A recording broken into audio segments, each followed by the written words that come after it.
We are live with the businesses, people. It is Wednesday. You already know what time it is. What the shit Wednesday. We have a great show for you guys today.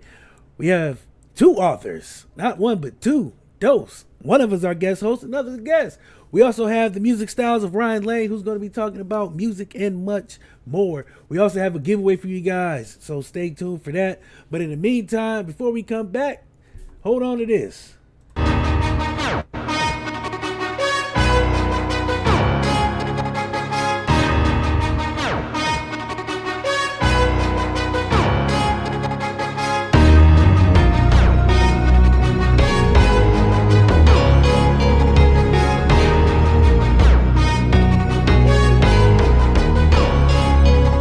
The shit, boy, get on my level. Doing 125 in my own way, pedal to metal. One thing that I won't let you do, and that's gas me up. Keep my eyes open, letting nothing pass me up.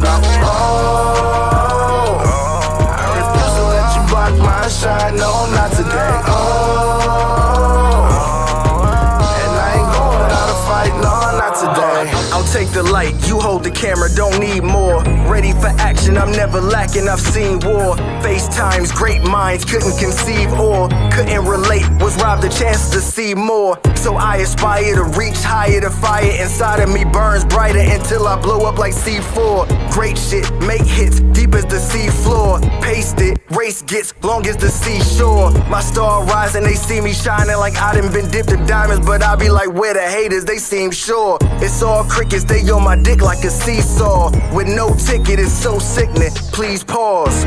As I provide the soundtrack to bounce back from each loss until we reach the target, we proceed course. There's no quitting, the clock's ticking. I seen how the plot thickens. Regardless, I never let it throw me off. The shit, boy, get on my level, doing 120.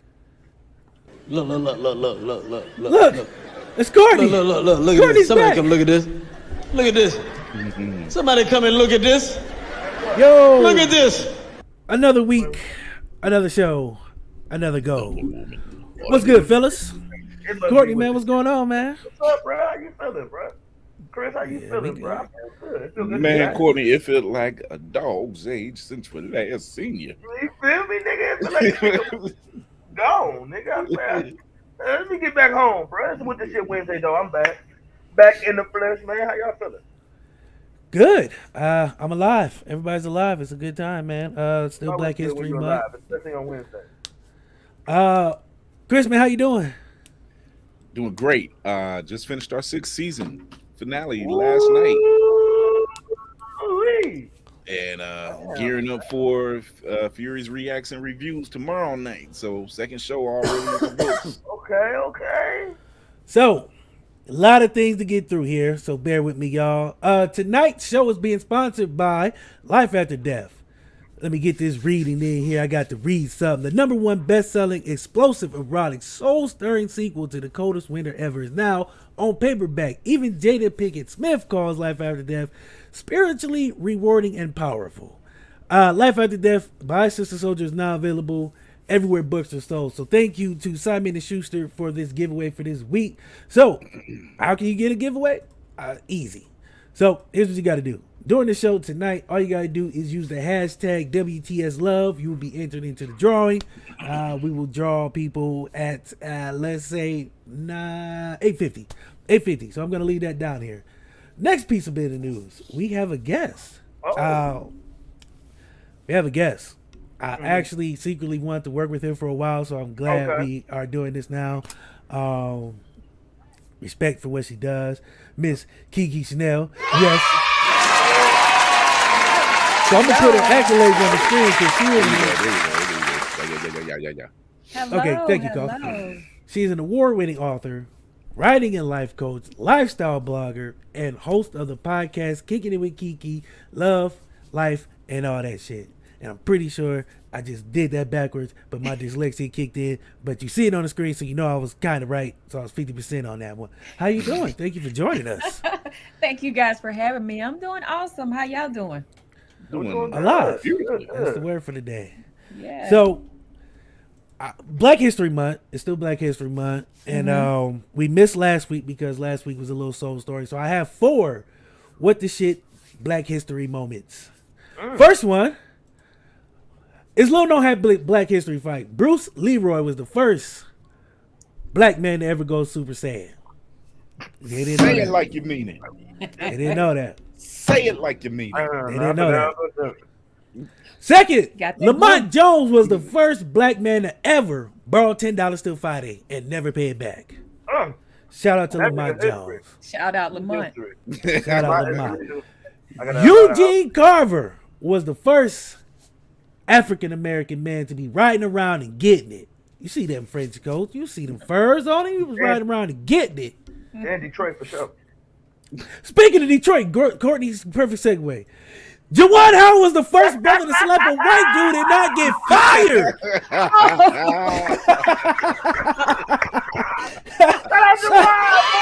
out Jawan Howard, man. Hey, this nigga Slap a white dude on the clock and then get fired. That's how you know it's Black History Month, man. And I believe he slept a white man in like Illinois. He slept a white man off the clock out of town. Like this nigga's great. He's a goat, bro. He literally was like, man, don't touch me. He Get your hands off me. He almost as good as Antonio Brown. Like Antonio Brown moment this year was great, but that Jawan Howard being able to keep your job, why you smack a white person? But y'all think that they just gonna wait until Black History Month is over though? Yeah. If they fire him on the first, I swear to God. Well, he already suspended for the rest of the year, so without pay. Oh man, go! Hey, the suspicion is warranted, but whooping that white dude ass was proper, Juwan. I mean, He you got all your he credit. crossed the line. He crossed the line. He did it so Hey, no, quick. bro. He did it so quick. You didn't catch He hit him. my boy He with was the quick X with it. spot. He hit my boy with the X spot though. He said, "Suck my dick." Yeah. Suck Yeah. my dick. I said, "Hey, what can you do? What can you do?" You know what I'm saying? How you not whoop that man ass? Come on, bro. How could you not, bro? Hey. It's Black History Month. All the black people was watching you, Juwan. We was looking at you like, what you gonna do? And he rapped when he did it. Because represented, look, that white dude touched him first. He said, "Get He your did. hands off me." He did. He really did. Like how Jamie Foxx was doing Denzel Washington. Get your hands off me. Get your goddamn hands off of me, brother. You know what he was thinking? He thought. And then he turned around. He hit it with the. Then he turned around and hit it with the mama slap. You like it happened so fast. It happened like, fast. I was like, wait a minute. I don't think that was an accurate depiction of how he was feeling. I just think that was natural reaction. You don't touch a black person in that type of moment. You know what I'm saying? I think the lick was delayed. I think they need to have culture evaluation. I think it's more of a training. That need to be done. You know how sisters don't like people touching their head. You don't touch black people without warranted reason. If it was more culture training in these establishments, we would know not to touch black people like this. Like you too close. If you could touch me, you too close to me. Like I have boundaries. Like you know, black people got bubbles. And they name their bubbles. Don't step inside of Ryan. You step inside of Ryan, you might get fucked. Oh my God. This was before COVID. So you know, this is way before COVID. You know, black people even more sensitive. We more susceptible to get COVID. Yeah. You know what I'm saying? You stepping in my bubble, Mr. Ryan. Don't step in Ryan. You step inside of Ryan and touch Ryan also. Like, what do you want me to do? Right. You got to get the pause. That's all it is to it. Right. Well, that white I think the slap came. The slap was delayed, if you ask me. If you ask me, it would have been a melee at the palace when I would have got done with his ass. I don't whoop boy ass, boy. You had a well whooped ass. I knew I'm getting suspended already too. Wait, you said a well whooped ass? You had a well whooped ass. Well whooped. Oh yeah, that's the thing. Oh, that's a fact. That's the thing. That's the one. That's the one. Jawan gave it was a nice. That was a nice slap, but a well whooped ass, buddy would have known. That'll make you think twice. It make you. And that's after you woke up from it. That's after you woke up. Absolutely. You wake up thinking like, yeah, what happened? Where am I? Oh, Jesus, Lord. Because Courtney hasn't been here while he asks, before we get to our guest, our guest host and what she has, we do this thing. It's been a while. Let me get this queued up in the queue. Off your chest. Yeah. Can't push it, man. Muscle relaxer getting me, man. Come on, muscle relaxer. Muscle relaxer kicked it in. So get it off your chest is a moment to speak your mind. You know, let somebody have a little anger you might have. Courtney, you want to shout out to the lady in the red shirt. Her name Lucille, who owns Popeyes. Her name Lucille. I don't think Lucille. I think it's a white guy named Bill. So, Mr. Bill, listen here. Damn. Wow. Listen. All right, let me tell you, bro. This Popeyes shit is out of control, y'all. I went to Popeyes today, bro. And before I could even turn in that motherfucker, it was a line down the street. I don't know what the fuck y'all selling out the Popeyes windows.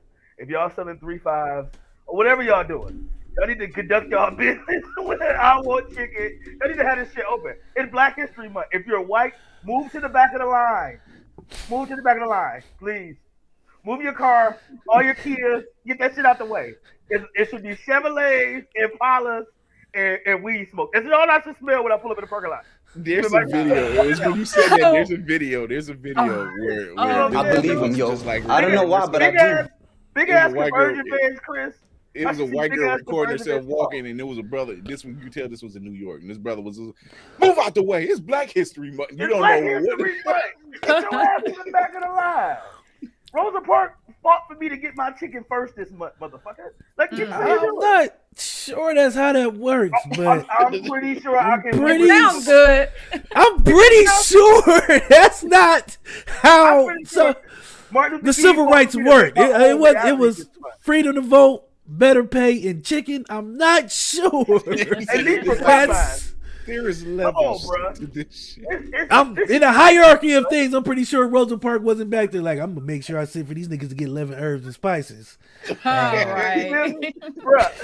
I'm not saying that's what the actual fight was about, but I'm saying even this month it could be a little bit more urgency to be a little bit more segregated when it comes to the chicken. It's not our mascot. It's not. I'm just saying, Popeye's got to figure out some type of culture training to teach their people about how to move outside with this shit. Culture training is my word for the month. I was going to say, that's got to be the word, the phrase of the day. Culture training has to be taking place in a lot of establishments. And we got to get on top of this for Black. We can't let this pass. This Black History Month was the worst. Like, I didn't hear no Martin Luther King speech at the beginning of the month. Ain't nobody played the motherfucking Martin Luther King speech. Where's the Martin Luther King I Have a Dream speech? We don't have no dream no more. Are we broken as a people?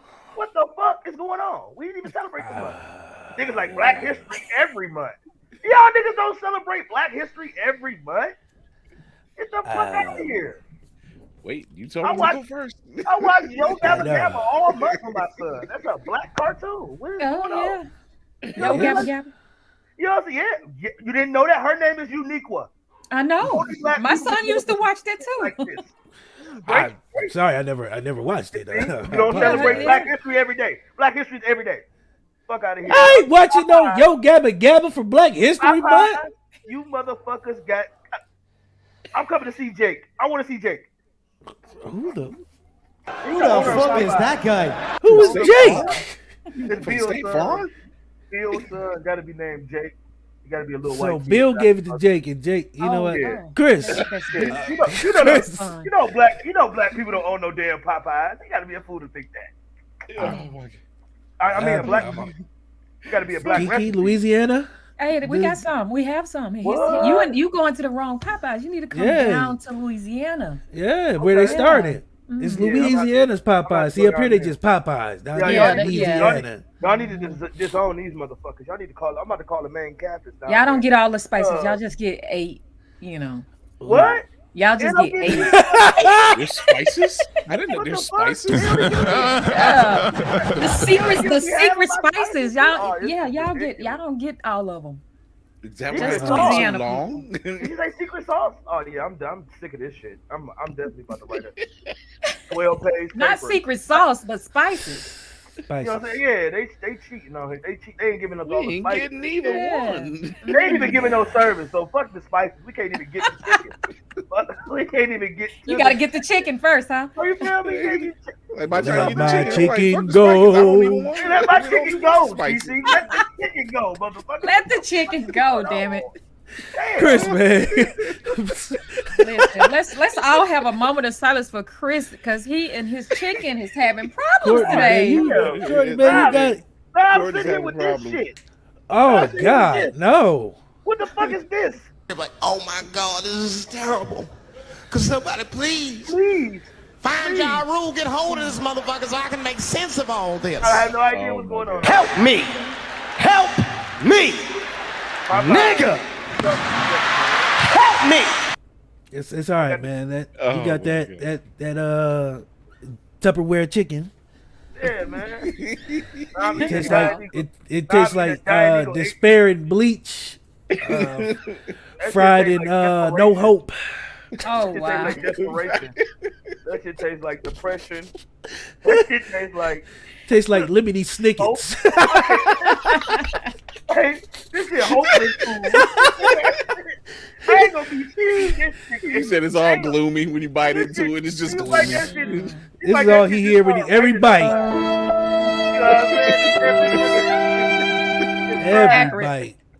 Every bite. That's when you buy stuff and you just have to commit. You don't spend your money. Courtney with a piece of chicken in his mouth just doing this cry. Big ass bottle of sweet baby Ray's. Oh, it ain't enough Ray's. It ain't enough. You need a gallon. Man, you need one of them big vats of Vaseline like the black girls used to wear back in the day. You know what I'm saying? Just a big vat of Chris, man. Go ahead. Man. Well, it's not so well. I don't have much to get off my chest because Juwan Howard took care of that. Popeyes.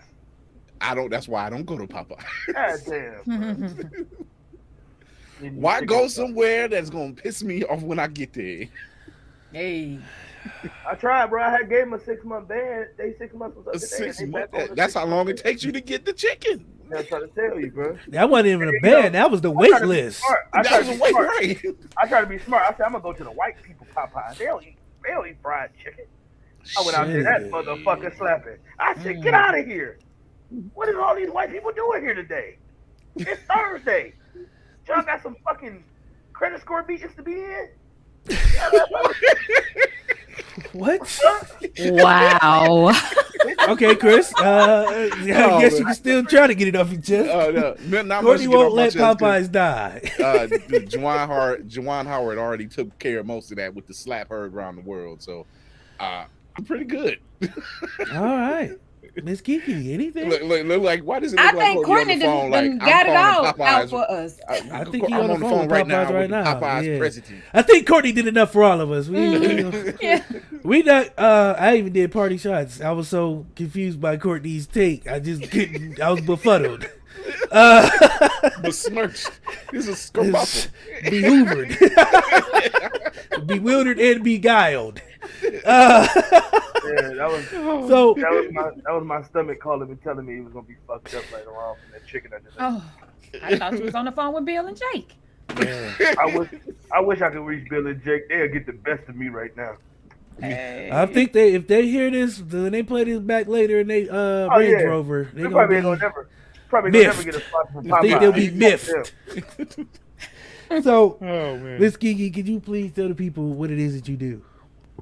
I am award-winning author Keke Chanel. When I'm not writing books to empower and entertain, I am a writing coach where I help aspiring authors, even veteran authors, bring their visions to life to become published authors. I also write content for anyone who is looking to have blog posts on their social media platforms and all of this kind of stuff. To sum it up, I'm a certified life coach that specializes in personal growth and mindset. I believe that when we can unpack our mental baggage, we can tap into becoming our best selves by living our best life. So that's what I do. Like Courtney did with the chicken. Okay. Yes, he did. He went there. He didn't unpack. That motherfucker unloaded. That's the U-Haul. He backed up 2 U-Hauls today. Yes. Chicken. Well, thank you for having us. Thank you. I'm so befuddled by Courtney's take. I don't know. Courtney got us all tripped up. We all flustered and so. So I know our first guest is here, and I know I'm gonna mess this name up, man. I swear to God, I practiced about 45 times because I hate butchering names, and I'm the best at butchering names. You give me a name, I'll butcher the shit out of it. It can be simple as Simon. I will find a way to be like Simon, Simalu. There's an O in there somewhere. But this man is a captain in the Marines. He's also a published author. Olaolu Ogunyemi. I swear to God, I think I messed that up. But let me get him out here. Let me get him out here. Tell me I'm wrong. I messed up. I know. Hello, my people. My name is Olaolu Ogunyemi. I mess with you guys. That's not hey, you had me for a minute. I was like, oh shit. Everybody took shit. I was like, not only is he a real African brother, I done mentioned his name. I know they don't like that. Oh Lord. Hey, yo, I just everybody's face, man. Everybody's like, oh, because that's the black face we all make when something go wrong. I apologize. I am bad at names. I swear to God. And I practiced a few times. I was like, I'm gonna get it, and then showtime come. I'm like, I ain't got it. I ain't got it. I thought I felt it in my spirit up in here. And then as soon as showtime come, I'm gonna drop like Courtney's chicken. But welcome to the show, man. So glad to have you. You have wrote several books, and the newest one being Billy Dipper's Time to Shine. Yes, sir. Talk about this book. Yes, sir. So first of all, man, I really appreciate what you guys are doing for the community, man. I love the diversity of your show. I love everything you guys are doing, man. It's just really awesome, man. Man, you know? Shucks. Yeah, when I looked you up though, man, I had to, I always do my research. I listened to it. I was like, man, this dude's diverse. But then I checked out your page and I was like, all right, I got to make sure I represent too. So tonight I'll be sipping from with greatness tonight because I saw your post about Taysom Hill, about him not being a real quarterback. So I had to bring that to the forefront. But anyway, not bad. It's all love. Shout out to Louisiana. It's all love. Say that again. Shout out to Louisiana. Shout out to Louisiana. Speaking of which, look how serendipity it is because we have Louisiana in the house. Oh yeah, I heard it. Had to bite my tongue. We talking about Taysom Hill, man. Right. Tell me about it. Yeah, I saw it. I was like, oh man, we talking big so stuff. I'll probably be taking over the show now because I already fucked up the name and disrespect their quarterback. Yeah, I'm gonna sit this one out, Chief. But the funny part is, I'm in Louisiana, but I'm a Green Bay fan. My husband is the Saints fan. Hey, don't. That is blasphemous. The whole panel's falling apart. Thank you. It is blasphemous. I didn't know how that's possible. You know what I mean? How is that? How? What part of Louisiana? I am in Hammond, Louisiana, maybe 45 minutes from New Orleans. Oh man, and you down? You right there on the forefront. Hey, listen. Blame Brett Favre for that. Okay. Hey, I'll give him that. I give him that. He's a legend. Yeah. He's a legend. Yeah. But yeah. So sorry, I got sidetracked. So really, the book Billy Dipper's Time to Shine. So it's my third book I published. Really, this one is all about inspiring others to know that that nobody can define who you are. Everybody, it's all about your own self-worth. You tell everybody what you're worth, right? And you don't let anybody else talk you down. Really, I think that's what it's all about. And so it started off like from me being from Louisiana. I have my name is pronounced Olaolu Ogunyemi, by the way. Sorry. But being from Louisiana, I was far off. Missed it by a mile. I was way should have off. just let that one land in my lap. I tried. Swing and a miss. I had to try. As the host, I had to try. And I tell you, I'm bad at names, man. Hey, it's all good, man. But check it. I grew up in Ruston, Louisiana, man. So it's the country, right? So I never heard my name pronounced right. You know what I mean? And to be honest with you, it's a name that I didn't appreciate till I started getting older. It's like, it's all those kind of things, even as simple as you walk up to somebody, you shake their hand, man. It's like, man, I'll never forget. I may not know how to pronounce this dude's name, but I'll never forget that dude, man. He's a Black author. This dude's writing children's books. He's in the Marine Corps, and his name is some. I don't even know how you say it, but you know what? They never forget me. They may forget a James, but they're not going to forget Olaolu, or at least something of it. So it's those kind of things that sort of, helped me as I grew up, and I said, I want to do something to really just inspire all those folks back home, all those little kids to know, you can get beyond, I-20, you can get beyond I-10, and you can be whatever you want to be, what I'm saying? Nobody can stop you from being who you are. So really that's the crux of like Billy Dipper's Time to Shine, and really that's all the books that I write. So let's get the names of some of these other ones, man, because Billy Dipper's Time to Shine it's a title that I feel like it's a title that gives kids a chance to really be a star. Right. For back in lack of a better term, you know what I mean? Like it's inspiring because you don't think of a Marine as a kid's author. Right. You know what I mean? So when I heard it, I was like, wait, he's a Marine and he's writing kid books? Stop playing with me. I thought I was being punked. Like, I was like, no. Because, Marines, you're supposed to be, there's that stigma. But, like, to hear that, and that's why I was like, I'm excited to have him on because that breaks that, that thing. Because I hate stereotypes. When you hear about somebody, like, just having your name, like, oh, well, he must be, African. He's up to this and that. And I was like, nah, man. That's why I like having people on so they can tell their own story because it's important to represent yourself. Us telling your story does nothing for you. But these people hearing it from you exactly makes the world of a difference. You know what I mean? Because I like to say you never know who might be affected by hearing your story, which is a deep thing that we don't think about that much because we're so wrapped up in it's our life. We know it. But when somebody else can hear it and, like you just said, people might not pronounce your name, but they know who you are. Right. They know some of your story, which is dope. So let's talk about some of these other books. You've written what, 7 now? Is it 8, 7, 8? Yeah, so I've written a few of them. I'm gonna be honest, I lost count, but I've only published 3 of them so far, and the 4th one is on the way. So really, I aim at like two different age groups, right? So for the younger age, all the books are focused on concepts, sight words, and all those kind of things. And of course, I brand it, so I put my picture in the back so that way people see. When they get to the end, no matter how old they are, they see somebody that looks like them, right? Because I'm all about representation, man. And like I said, I want people to see somebody that looks like them. So the first book I published is called Crow from the Shadow. And really that's the first one I wanted everybody to understand that nothing can stop you. Like, like no matter where you're from, no matter what your last name is, no matter, who told you otherwise, like no matter what it is, the shadow is what I called it. It could be depression. It can be low self-esteem. It could be anything, right? No matter what it is, like you can overcome it. You can be whatever you want to be, right? And that's really what the crow is all about.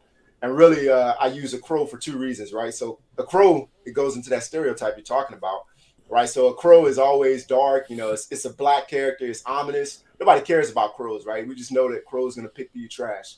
Really, I've been asking people just out of fun. It's like, hey, what does a baby crow look like? Do you even know what that's called? You know what I mean? Like, is it cute? Is it ugly? Like, what does it do? I have never seen a baby crow. Every crow I've seen was an adult. I didn't know they had babies. I thought they just had full adults. I was just about to say they don't be full adults when they come out. I thought they had full adults. Like, yep, ready to go. Fully adults. I feel like they drop from the sky. Like they go fucking crow. Hey, but that's a good question though. Yeah. I've never thought about that. Like, hey, that's a fun fact. And I've thought about some outrageous things, but I'm gonna have to think about that now. Right. Now you make me think, man, because I'm gonna be like, I'm gonna be looking at crows like, is that a baby? I think that's a. Look, I'm listen. Because I'm afraid it looks like a real demon. Hey, look, I'm scared. I've been trying to find it. Might be scary as fuck. I feel like it looked like a demon. Like you just like red eyes, real sharp beak. Now I gotta see it. So can y'all see? That is scary. That motherfucker still do look scary. A little brolic over there. That's what it looks like. It's like my 3rd grade teacher, Miss Ryan. There's something you mentioned. There's something you mentioned that I like to hear. And you said put your picture on the back. You said you put your picture on the back so you can see people that look like you, that look like them. And that's something that doesn't get seen a lot in mainstream media, in any kind of entertainment. And that's a good thing because we need to see and hear more Black authors and Black writers, Black artists. It's becoming more and more in the forefront on putting more positive spin on what we've been inundated with over the years. Right. So I think that's really a dope concept. And to take that stigma off of that, we ain't all basketball players and fucking rappers. We can write books too. We can do anything that we want. So that's pretty important. This is a baby crow. Yes. That looks terrifying. I don't even know what's in the corner of his mouth. Screen, bro. Get that Why fucking does he bird look out like of one of here. the Angry Birds? All right, bro. Right. I'm about to log off, bro. Hey, he looked like he work a job and he's the boss. He look like I want to hear he your working. conversation about the bird, though. like- Tell he us like about he the was baby, eating, he the baby said- crow. Yeah, Yes. check it out. So the reason I brought it up, it's funny because to be honest with you, I never really looked at and studied a baby crow.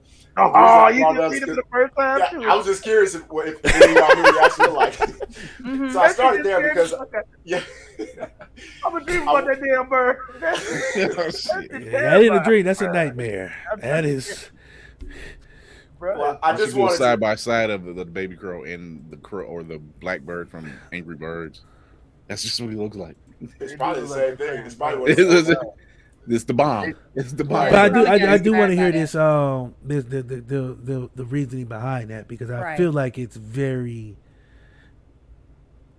I'm gonna let you tell it. Check. There's two reasons, right? So the first is, and the biggest reason for it is, just like we all looked at that, we didn't know what a baby crow was, what it looks like. We didn't know. All we know is that a crow is supposed to pick through our trash. It's supposed to be dark. It's scary. It looks like our third grade teacher who's probably scary, right? That's all we know. And doesn't that sound like the African Americans that we know, right? Everybody we grew up around, everybody, especially men, right? That's exactly what it sounds like. It's like everybody looks at us to be this thing, right? This thing that's going to go through, it's going to be grimy. It's going to be in prison. He's going to do this. He's going to do that. And they've already written out our story for us, right? Mm-hmm. So what I did is I just took the crow, which is a character that we see all the time. And that's going to get to the second part, second reason I chose a crow. But I chose that character because I was like, you know what? I want to pick a character that everybody knows or they believe is like, it has no other future other than what I determine that future is, right? And so I believe that as we should be able to relate to at least the crow in this book, maybe not the ugly baby crow, but we should be able to relate to the crow in this book to say that, you know what, people may have counted me out from the beginning. So I got 5 siblings and it's 4 boys. And I can tell you with confidence that when we were in the paper for something positive, yeah, we had, maybe 10 people that came and they're celebrating us. My brother was in the paper for getting arrest records because he littered on the ground. Oh man, it was people that straight up people were always like calling like, hey, that's your brother. And shout out to my brother Josh. That's the illustrator for my book. They're like, hey, yo, that's your brother. That's this and that. What's your brother? What do you do? Go ahead. I'm trying to get some of these. Oh, that's my oldest brother. I was trying to get some comments on the screen because I don't want people to think I'm ignoring. Hey, you got comments. that family support. That's what's oh yeah. But yeah, that's really what Hey, he said, you telling you dry snitching out here. hey, let me tell you, I've never met a man that got arrested for littering. I've never heard it. Happened. It happened. You know what I mean? It's And when he called us, I thought he was lying. Until hey, we found out for ourselves. But you wouldn't believe how many people walked up. Hey man, your brother got arrested. Your brother got arrested. Okay. But how many people were talking about it? When he was in the National Honor Society, he was in the paper for that, and his picture was in there. There was no mugshot. It was just his name on like page 8. You know what I mean? So it's those kind of things that I realized that we have to break that mold and we control our own narrative. And really that's one reason. And the other reason I use the crow is because again it's a character we see all the time. So every time I see the crow, I want people to see exactly what it says on my shirt that only one can determine my future, and that one is me. So every time we see a crow fly by, we just, the kids, the adults, everybody remembers that, hey, we control our own destiny. Nobody else can write our narrative for us. Right. I love that. Deep. That is deep. Yeah. I ain't gonna lie. That is deep. That is. And I love the fact that you're changing the narrative because we have to do that. We have to have those hard conversations. We have to have that dialogue. And the fact that you are taking something like a crow and putting it in a children's book, they'll never look at it as somebody that's grimy or dark or once they read the book. So kudos. Thank you for doing that. Yeah. Absolutely. And I think I can answer as far as the paper thing. People like to see people fail. Mm-hmm. You can do, I mean, you can make a post about the most positive thing ever and you'll get 10 likes. But let something like, oh, my car broke down, I broke up with my girlfriend. It's 1 million likes. Oh, yeah. And I never understood why, but it's people feed off that negativity. No sane person wants to see somebody else fail. It's that narcissism. It's the, if I'm not doing good, I don't want to see nobody else doing good. And we all had those friends. I've had friends where before I started podcasting, if I post something about partying or drinking or, you know, this and that, it was 1,000 likes, shares, and all that. But then when I post something like, hey, I want to do this and I want to, you know, affect change, crickets. This is what I heard. Crickets. Yes. You are so right about it. Nothing. No phone calls, no text, no congratulations. I had interviews done on me. No, nothing. Didn't hear nothing. They'd be like, man, that's crazy. But let me say, me and my wife doing something wrong. Something happened between me and my wife bad. And you know what I'm saying? Everybody, oh yeah, bro, man. Yeah, I feel you, man. It's like, miss me with that. Because I'm at the point where now I don't need that kind of negativity in my life. Right. You meet people who you might like strangers and you form this bond. And there's people who I've known for 10 years who I feel there's no support. So that's why when you're in the paper for something bad, everybody will notice. Like you said, National Honor Society, nobody gives a flip because it's something good. You know, not whether they expecting you to do that or not, it's just that it's something positive. And if they're not doing something positive, they don't care about your positive. So you got to be negative. Negative people love negativity. Yes. That's how they feed.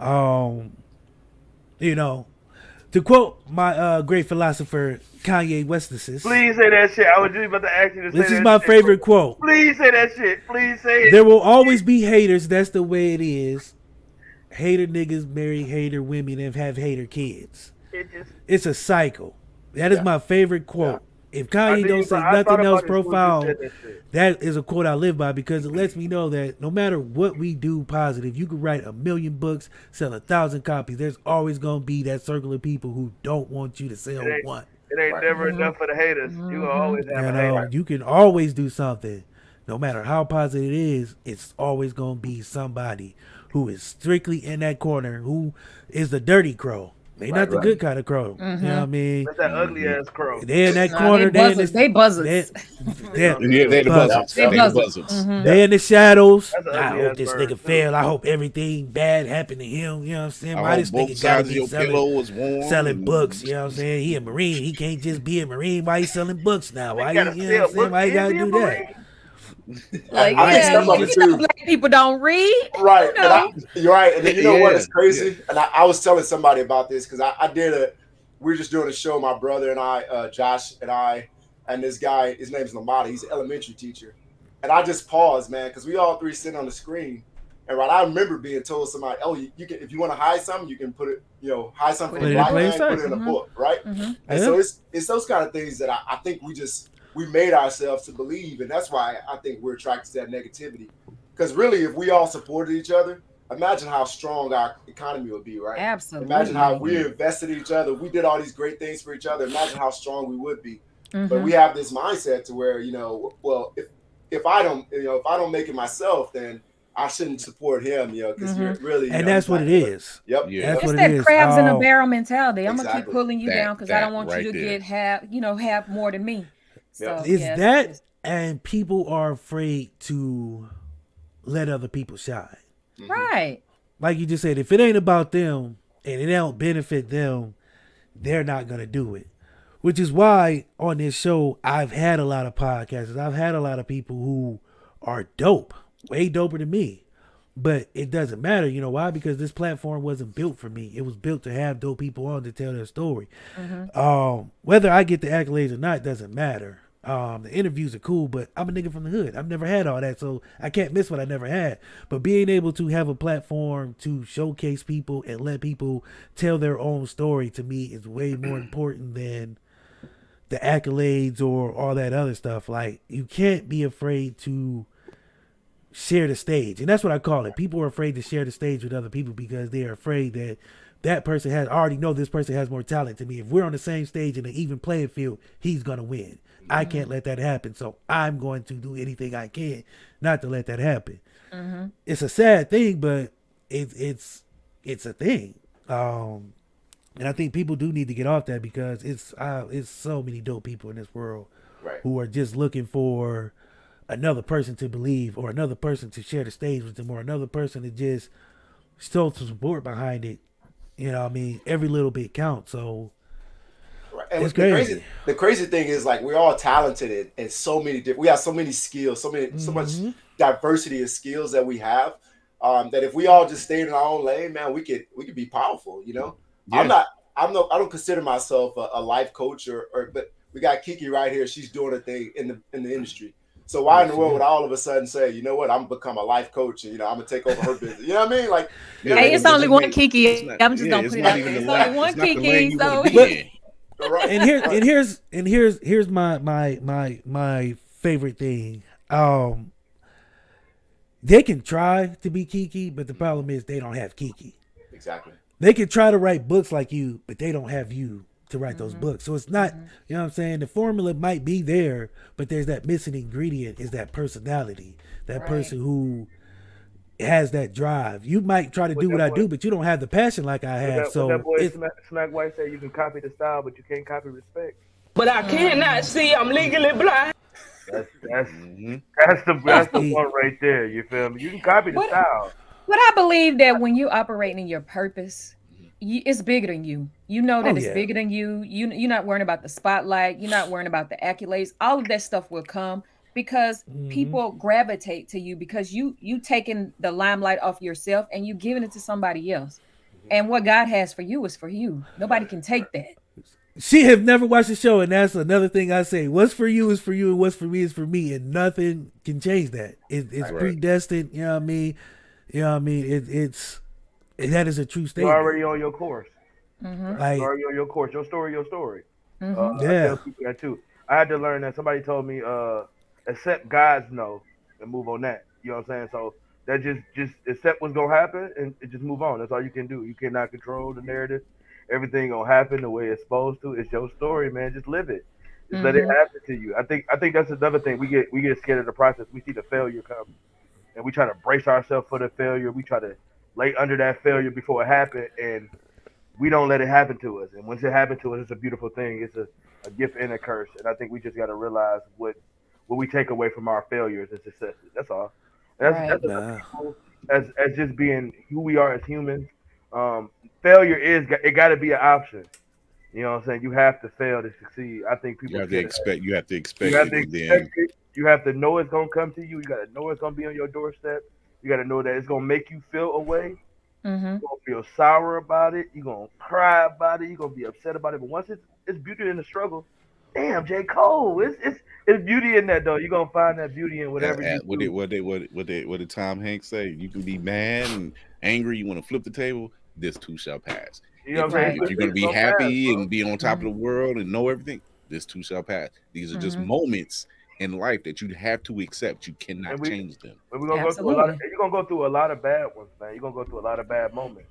But I think when you dwell in them and you make the bad moments more than what they are, you don't allow yourself to grow as hard or as fast as you should.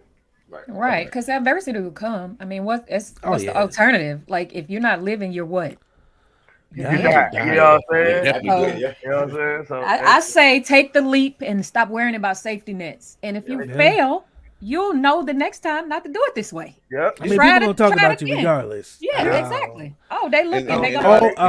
Old wise sage, wise black dude told me one day, and it stuck with me. They crucified Jesus. What you think they're gonna do to my black ass? Facts. Right. And that stuck with me. And I was like, you know what?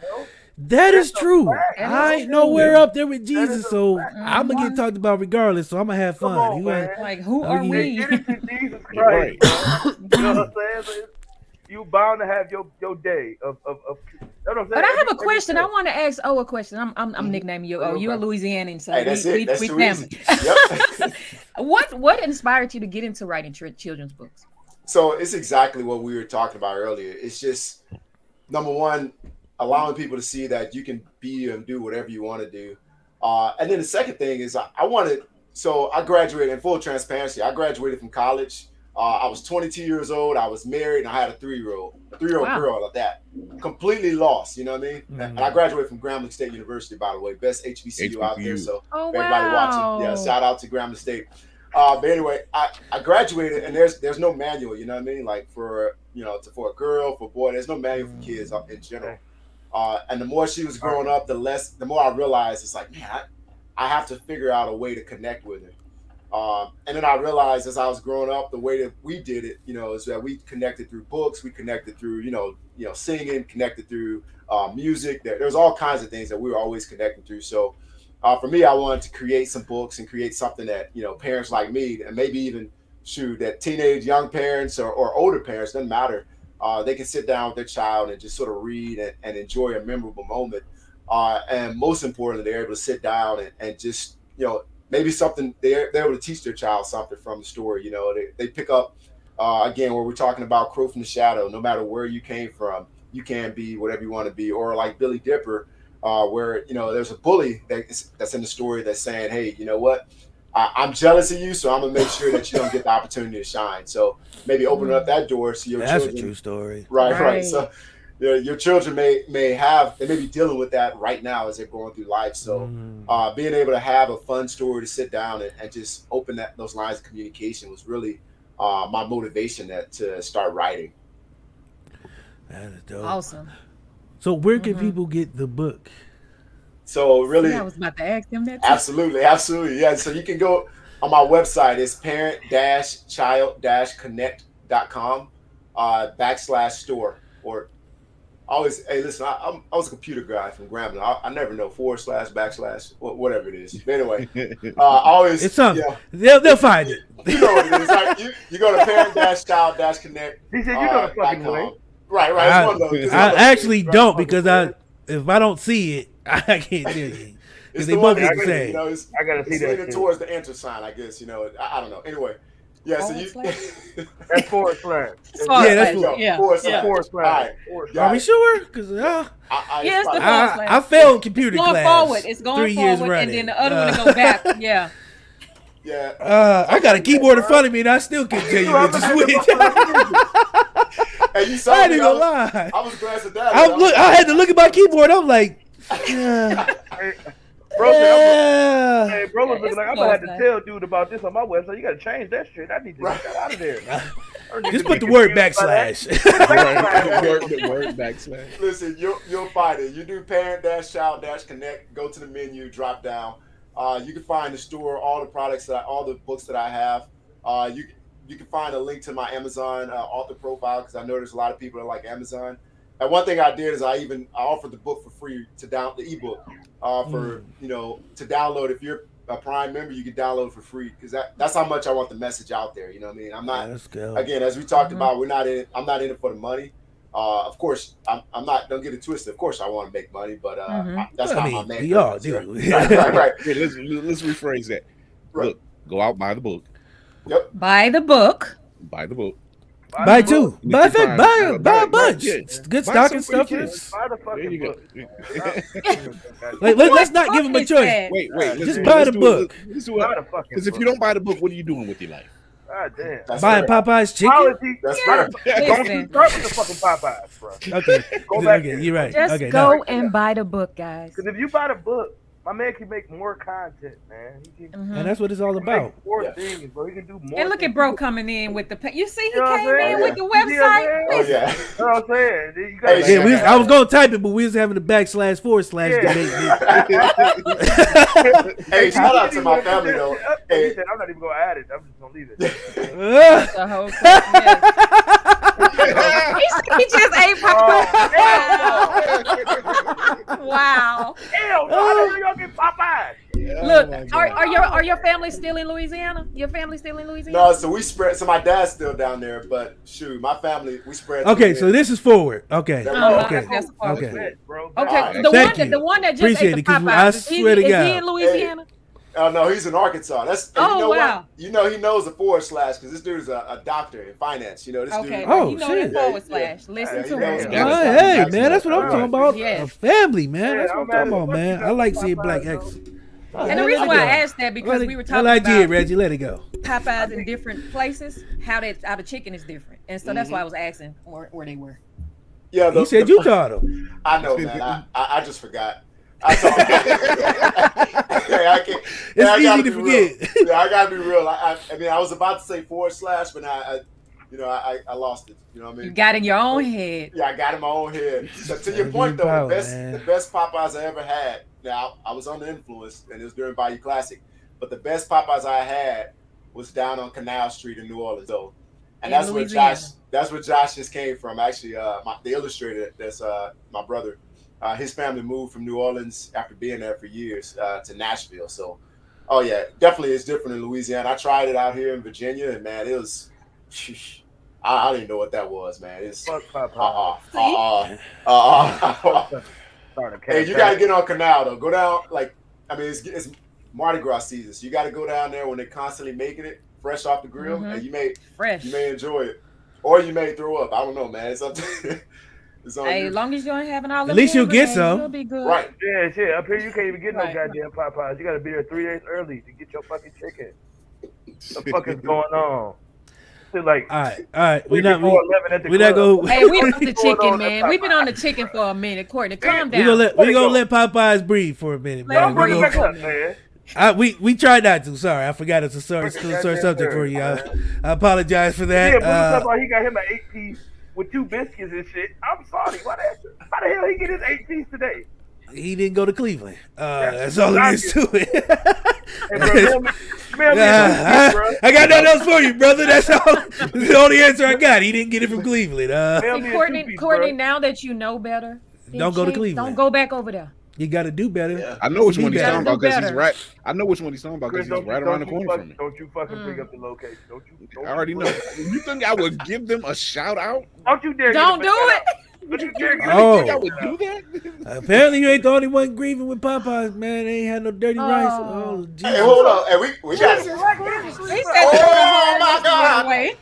How the fuck you don't have no dirty rice in Black History? But what is going on? Yeah, Popeyes. Hey, Popeyes! Enough from the clown. Enough from the clowns, Popeyes. We ain't doing this today. Hey, I'm gonna give a shout out to Popeyes just in case they want to sponsor me. Hey, listen, Popeyes. It wasn't me. Hey, listen, the views of Courtney. Hey, let me go get my Popeyes. It's not the views of everyone else on this podcast. Hey, I'm gonna sell out. Do not support Courtney's stance on Popeyes. We do not support it. I would love Popeyes endorsement and stuff, but it ain't gonna. You might send your box of chicken. Hey, it ain't gonna take away from the shitty service. I hope they get some customer service training and some culture ethics. They can take that money and do that. How about that? They do that. I'll take the black sponsors. I'll take JJ's Chicken and Fish. Hey, I'll take that. How about that? I'll take any of them. I ain't gonna be greedy. I'll take the black business. I'll take them all. Listen, if they pay me, chicken, but I'll what my nigga Dave Chappelle say is whoever paid me the most or recent. That's who I'm gonna endorse. Coke, Pepsi, it don't matter. Yeah, man. I'm just saying, culture training won't help. Hey. But what's next for you? What is next for you? You say you have another book coming up? I do. So what's book for? The next book is called Jeff the Jazzy Jackal. Now this one is done out. That is a name. It is. But again, it's just something to be memorable, right? So it's. You got me already. Yeah. Really, I mean, you guys know the influence. I love doing like nods to parents, right? So it's Jazzy Jeff, right? That's the influence behind the story there. But this one is all about counting. This is for my 3-year-old, right? So we sit down and we love reading. We love like just clowning and doing what we do, right? So this one is specifically for her. Like she read the Horsefly book. I mean, I don't even know. We probably read it a couple 100 times now, but you know, it does me proud too when we can sit down and enjoy a moment and knowing that I'm the one that wrote it. And then I get to the back of the book as we're pointing out, because in the back I always include, animals and say, what sound do I make, and trying to help her to learn sight words. And I love pointing to myself too. And she always says, that's daddy. And you never know what sound she says I make. I really don't know, but it's sort of cool. It's sort of cool to have that, that conversation, And again, she's just, it's the norm for her. You know what I mean? It's going to be the norm. They see the Marine thing. The norm for them, they're going to know I'm gonna be gone. They're going to know I'm deployed. They're not going to know what I'm really doing. But then they'll recognize another norm too, is that, I have a dad that's doing something different, right? We're going to try to just change it up a little bit and just do something that, whatever they want to do, like I said, there's no cap on them. That's what's up. That's what's up, though. Say that name one more time, because I like that name. Oh, yeah. So it's Jeff the Jazzy Jackal. I wish I had, so my proof copy is literally coming in tomorrow. I wish I had it with me. Don't worry about it. But I'll get a copy. We're gonna be on the lookout for that. Put it on the Instagram page for sure. I got a 2-year-old right now, and he's been learning just counting and just getting his everyday thing down. And I was wondering, like, being a Black author, how do you tap into? Do you have any books for like potty training and things like that, or are you looking to expand into things like that just to help the Black parents? You know, because it's a little different for us. Everything's a little different with our culture. So I was wondering if you had plans to make those type of transition with your. That's actually that's a great point, because that's one I've actually been working on, just trying to figure out how to get that to it, because potty training is something, man. That's one that a lot of people haven't really like. That's tough, man. Just trying to teach a kid. Penis Cheerio. Right. Hey, it's like, how do you teach him? And then bro, you made it sound harder than what it actually is, but damn. And then I got girls too, so it ain't that simple, bro. Wife, you know. So yeah, you on a totally different. Right. Yes. Tough, man. So your son sit on the potty and pee across the room. Right. Our situation ain't too much different. You're supposed to put it down, boy. Right. But we're definitely working on that. It's definitely coming. That's one of the, again, some of the concepts we're working on sight words, we're working on spelling, colors, and definitely we're going to be talking about potty training. That's one that's near and dear to my heart, because, man, my kids have been potty trained for like 16 years, and all of a sudden, that one day they decide, nah, I'm good. And I'm like, all right, man, you know what? Yeah, maybe I didn't teach you the right way the first time. Yeah, you know what I'm saying? I think that's dope though. Having those different avenues and those different concepts and working on it. Right. Mm-hmm. You build an empire. Like there's so many. So many different concepts that you can tackle in these books. Right. Like Billy is dealing with bullying. You know what I mean? Mm-hmm. Like that's a concept that a lot of books aren't tackling in a positive way. You know what I mean? Nobody's Not that I've seen. Nobody's especially in our community. Yeah, and that's what I mean. Our kids get a lot of bullshit because of the music and the influence of the culture. Our culture is really detrimental to our kids. So it's good to see us have some positive things come out. Like books like yours, like just having Black, and we talked about Yo Gabba Gabba earlier before you got on here, because I was telling him I was playing that shit for my son. I want him to understand what we can do, what we can create. And he learned his colors from Coco Melon. Mm-hmm. He count from Coco Melon. He learned those things from being around things that are kids and learning and just expanding. My son could tell you a whole bunch of different things. It'll blow your mind. I feel like a bad parent. I taught my son how to count with some cards, playing cards. Hey, there's no right or wrong way. There's no right or wrong way. He knew all of them though. Hey, as long as he's counting is what's important. Because trust me, I know some grown men who could probably use another recourse on counting. 1, 2, 3, 5, 11. I say 11 too. You know what I'm saying? He account. Oh, my bad. No, because my grandfather's from the South, so you know what I'm saying? I got some of that. He was born in Mississippi. 11. Especially Mississippi, yes. We lead it. 4, 5, 11. I mean, that's how, for real though, that's how it got to be, man, because we got to do stuff to connect with them, you know what I mean? Right. Because I may have come from Ruston, man, I could be real with you. We'll go in the club, but I'm a dude that'll hold up the wall, man. You know, I got rhythm because I'm a musician. But I was too still. I'm like Major Payne, dog. I'm like, when it comes to dance, I don't see that though. Maybe on the dance floor, but I don't see that. The personality is so different. I don't see it. But if you, he's standing on the wall, but who in front you? Right. Yeah. He ain't doing one of these. Right. He ain't. Yeah, you ain't over there on that wall by yourself. Right. You from down that way too. I don't believe you, bro. Well, on that note, I'm gonna go ahead and give a shout out to my wife because she's watching too. So shout out to the wife. Gotta give a shout out to you. She's the one on me nowadays, you know, in the last 11 years. So hey, you know what? He is a writer. Did you see that? Y'all is not about to get him. Hey, I see him put it on the paper real quick. My boy looked down. He looked at his wife. He said, "Hey, I don't know what time they big on, bold letters, but I'm on my own time." I am not mad at you. I may not talk about anything else, but that's gonna be the shout out. You know, I'm talking about. You know what I'm saying? As it should. Yeah. You don't want to sleep with that one eye open. You don't want to, because you might end up having to sleep with one eye open. You know what I mean? Black History Month, moment of the year. I'm just, Bro, I'm not trying to get that Juwan Howard treatment. That's all I'm trying to do. I'm trying to tell you, bro. Hey, y'all were talking about Juwan Howard. She said, thanks, babe. You feel? You go upstairs and she's standing right there with a bitch. Hey, you better turn around. Hey, my man thinks on his feet. Hey, he thinks on his feet. She might just be as quick as Juwan Howard smacked, and she might just be quicker. Juwan Howard was fast with that bitch. Hey, yeah. He's like, the club. I ain't been in about 11 years. Been in 11 years. I was like, what's the club? Is that the thing with the altar? Sam? That was you. That was you, girl. That was you. That was you. BJ's? Is that a club? Yeah, is that a BJ's? I got a membership there. Billy Club? Oh, yeah, I don't know. I know nothing about these words. I said, is that the one where that comes with the priest? Or is that, I mean, like Spades clubs? I don't. What does this club you speak of? Is that CUB? Club? I think there's a K in there somewhere. I don't know what you speak of.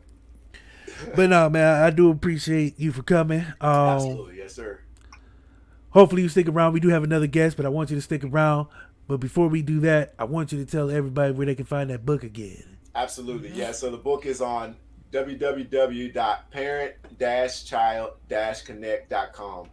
Like I said, you look on there, and realistically, you see the book, and you also see some of the resources I provide. They're free downloads on there that I provide for everybody to go on there. Just download the PDF, print it off, use it for your families. They're all supplemental for some of the children's books I write. So there it is, parent-child-connect.com. Hey, hit me up. Let's talk. Let's chat. And you let me know what your next book should be about. And I love connecting with people. And again, I appreciate this, man. It was a lot of fun. I really appreciate the opportunity. Oh, no, don't go nowhere. I'm not going anywhere. I'm right here. We're going to have you stick around. Our next guest, because what this is going to be, so tonight is going to be, I hope you guys don't mind, but it's going to run a little bit because I want to get to our next guest, but I want to have a little fun after this. We're going to play a game. It's called Damn, How Old Are You? So we're going to get to that. But first, our next guest, singer, songwriter, Ryan Lane in the building. What's going on, man? Thank you for coming. What's up, y'all? How y'all doing? Good, man. Good, man. You got it, man. See me? I'm not sure if I'm doing this right, but yeah. What's up? You good? No, you good? I see the records, man. You good? You here? Yes, sir. Background, yeah. Thank you for coming. So please, man, I like to let people introduce themselves only because I want the people to hear from you who you are. So please, man, give the people your resume. Yes, absolutely. So my name is Ryan Lane. I'm a singer, songwriter, born and raised in New York City. I feel like I get asked that question all the time, and the list grows more and more. I know. I seen it. Trust me, I seen it. That's why I want you to tell it, because I cannot say some of the stuff you did. If you want to give the cliff notes, that's cool with me too. But you done a laundry list of stuff, man. Yeah. So, I'm a teacher. I'm a dancer. I'm a singer. I'm a songwriter. I'm a mentor. I'm a designer. He's an everyman. Yeah, I do everything. Everything that deals with music. Renaissance man, being creative. There you see, go. both of that's why I like this. All that stuff. You know what I'm saying? I like to cook. I like to do all that funny shit. I'm just a ball of energy, and I just like to do my thing. I see. So you started. When did you start with the singing? Man, like, I'm not going to say, I started out at 2 years old and I couldn't talk. Like, everybody give that answer. But I definitely know that there was a time that I remember for some reason, this one person in particular stands out in my mind. Phyllis Hyman really stands out in my mind. I remember she had a concert at the Apollo Theater, and my uncle was taking me for the first time to a show, and she actually died that night. So I would say from around that time on, I just always been interested in music. All of these things you've seen behind me, I bought when I was a kid, and I've had them all my life. So and it's the greats is up here. So like I've just always been into music and performance. So if it was an age, I would say about like 8-9 years old. Well, because the reason I asked is you was a part of a legendary choir, if I'm not mistaken.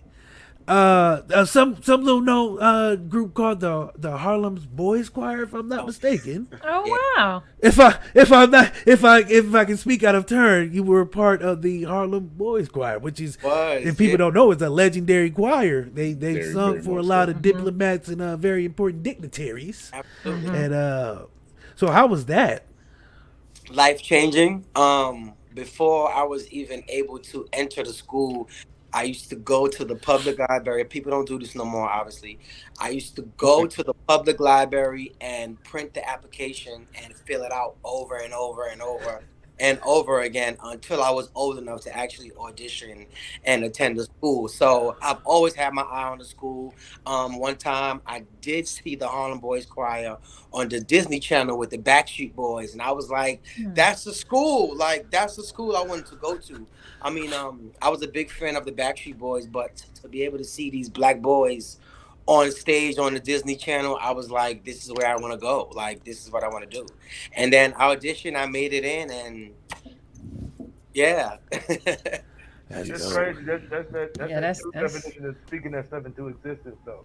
Right. It seemed like everything that you wanted to do, you spoke into existence. I was doing that, so like. Yeah, I feel like that persistence, that commitment, that dedication.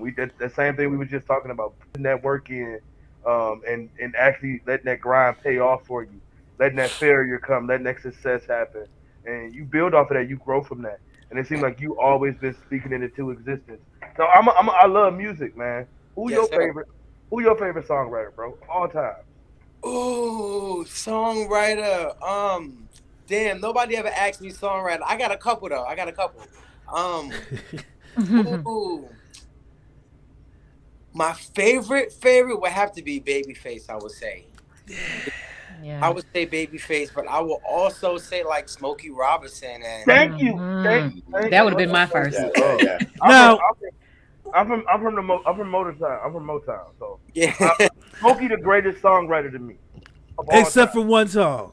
Can you not fucking bring that up, man? What song? I'm bringing what it up. Song? No, don't ask me. Let us know. Let us know. Let us know. It don't count. It counts. Then he sung it. It counts. Damn. What song? It was that PSA he did. It's a drug advocate song. Give up hope. Put down dough. That song. That song. Every song he made was a hit, but that one song wasn't it, my boy. Wasn't it? And he had the flannels on. He was really trying to be. He got 50 before that. He got like. Hello, amazing. That song. Smokey gotta have like the most songs on the board. His heart was in it. Let's just. His heart was in it. You could tell because he was singing his lungs out on that song, but it just wasn't it. And he started rapping. That was not exactly. I can't let that. Eddie had the nerve to have Eddie Murphy Metro braids. Oh fuck. Yeah. Y'all remember the movie Metro? Yes. I don't know who the PR was for the that Metro fucking Twists. Whoever it was, but I'm pretty sure they got fired after that. It was like, who had Smokey out here in the flannel and Metro Eddie Murphy braids? Yo. No. No. Jacket Never from? again. What they get that jacket? He had on the jean jacket. He It was did. like He 45 actually had on a jeans jean outside. suit with a flannel shirt underneath, What the but fuck was going on, man? Wow. he thought he was doing something. I think It Stevie was Wonder dressed 90s. him out here. Courtney, see you going to hell. That wasn't the 90s. That was recent. That was recent. That was about 3-4 years ago. I must have missed that, man. It looked like Stevie Wonder dressed for Keke. See, you going to hell for real. I'm not laughing at that. He had a leather pants, a jean jacket, and some cowboy boots. I was like, what the fuck is going on? Yeah. I was like, this nigga definitely got dressed in the dark. I was like, You go in time out. We putting Courtney in She time out. said, "Go in time out." Go in time Smokey, out. who dressed you? I was disappointed in Smokey. Smokey's the greatest songwriter of all time. But that image stayed in my head for about 3 months. I was like, this is disgusting, Smokey. Why would you do this? Whose idea was this? If there was the DARE program that did this, I don't support them anymore. I don't know No, it who wasn't. this was. Was that a DARE? It wasn't a DARE program? Was?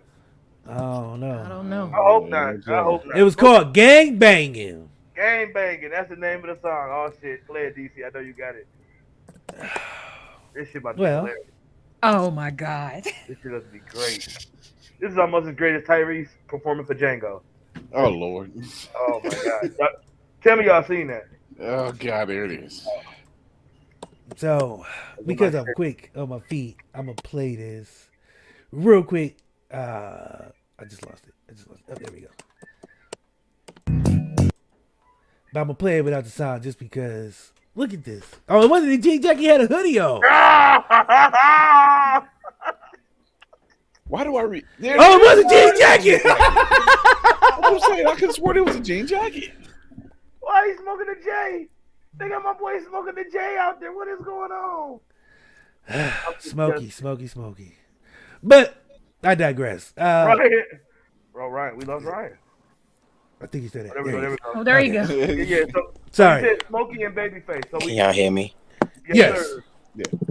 Smokey and Babyface. Those are good too strong. Those are good too, yeah. Mm-hmm. Babyface wrote for a lot of people too. You're right. There's a lot. There's a lot of artists who had a lot of music that come out around that time. They were also like a lot of They had Babyface, Prince. Hey, my fave. You know, Prince. Yes. Yeah, Prince. Like you can never go wrong with Prince. Like, good Lord, he had a major influence on just about every freaking body. Mm-hmm. When you can give somebody a song and you don't, and they try to sing it and it don't sound the way you wrote it, and I'm taking it back. And that's what he did. Like, I'll take this back. I'll take it back. Ain't nobody better than Prince, man. Prince is a bad man, bro. Yeah, he's a legend. Yeah, He the only man that can wear heels and take your woman. Take your woman. And you can't even get mad about it. I don't get mad. Gay. All right, it's Prince. Play ball, eat pancakes. That's what I'm gonna go do. Like wearing a blouse and all that, you know. Right. You know what I'm saying? Him and your girl, they sharing blouses and panties and can't do nothing about it. See, now you going too far. What? What did I say? The panties, really? You ain't gonna talk about Prince like that now. Talk about Prince like that. That's my last one. I'm done, Keke. Hey, I would fight you, man. But I believe her, yo. Just imagine you and Prince getting up out the bed and y'all had to switch blouses. Like he get your blouse on accident, you got yours. And I'm good with it. Yeah, that's Prince. I am because it's Prince. It's probably the same You ever bathed one. yourself in a in Lake Minnetonka? Yeah. Okay. All right. So you don't know what that is, boy. That's an old reference. Oh, there we go. We got him back. All right. Lost him. Yo, I can't hear y'all for a minute. I'm sorry about that. Oh, you good? That's the beauty of being live. But I got you. Now I'm on my computer. We better now. We good. We in there. So you recently, there's something that happened to you around 2019-ish on a channel that a lot of people know. 3 letters. It's like an MTV type thing. He was like, what? I was like, yeah, I know. I had a look. That's why I put it like that. Take it right. So please, he did some TMZ shit. I do my research. I do my research. So 2019 MTV. And BET too. It was 2 things that at that time, but we'll get there after. Yeah, it came first. We gonna talk about both. But tell the people what happened. Oh yeah. So I got the opportunity to perform at the VMAs with Naughty by Nature, Queen Latifah, Wyclef, Fetty Wap, Redman. It was crazy. And you know what? Like, I actually saw the video the other day, and this is just going back to what you were saying, Courtney. Like, there's one thing about manifesting things and like just putting things and putting things out there in the atmosphere, but you also got to put that work behind it too. You know what I'm saying? Oh yeah, definitely. I will never forget, like, and I got it in my phone with the dates and everything. So I've worked I worked in retail for like 15 years of my life, doing displays and visuals and doing that whole bit. And I was leaving an overnight from work that morning. I was like, yo, the VMAs is in New York this weekend. I would love to just be a part. Like, I wish I could do that, but I'm working this goddamn job, which I hate. You know what I'm saying? So been there. I was on the highway going home. You know, it was like 8 8 in the morning, you know, I'm asleep the whole day. I was asleep because, you know, I work at night. I get off in the morning. I go back at nights. Before I even dozed off, I got a phone call like, hey, we need you for some background vocals for the VMAs. And I'm like, you got to be kidding me right now. Like, I just was saying to myself, I would love this opportunity. And then I got the phone call to only do backgrounds. I guess we killed the backgrounds and we was invited on stage. So it just all made it even more like, yo, this is crazy. Like without even me realizing like, yo, I'm speaking these things into my own life and they just happen. Like they just come to pass. So like, it was amazing, man. Like I love Queen Latifah. Her and I share a scar that I was always insecure about growing up. But after I seen her scar, I was like, yo, like, it's okay. Like, it's okay to have that scar. Because, you know, at first I seen it on Cleo and set it off.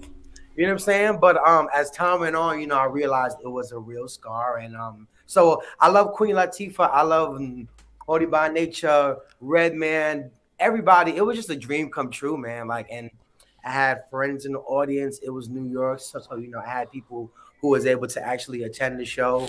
It was amazing, man. Like, so what you tell that job about not coming in that night? You know what? I was about to say, yeah. I'm not gonna hold y'all. I still went to work, actually. Did you? I sure did.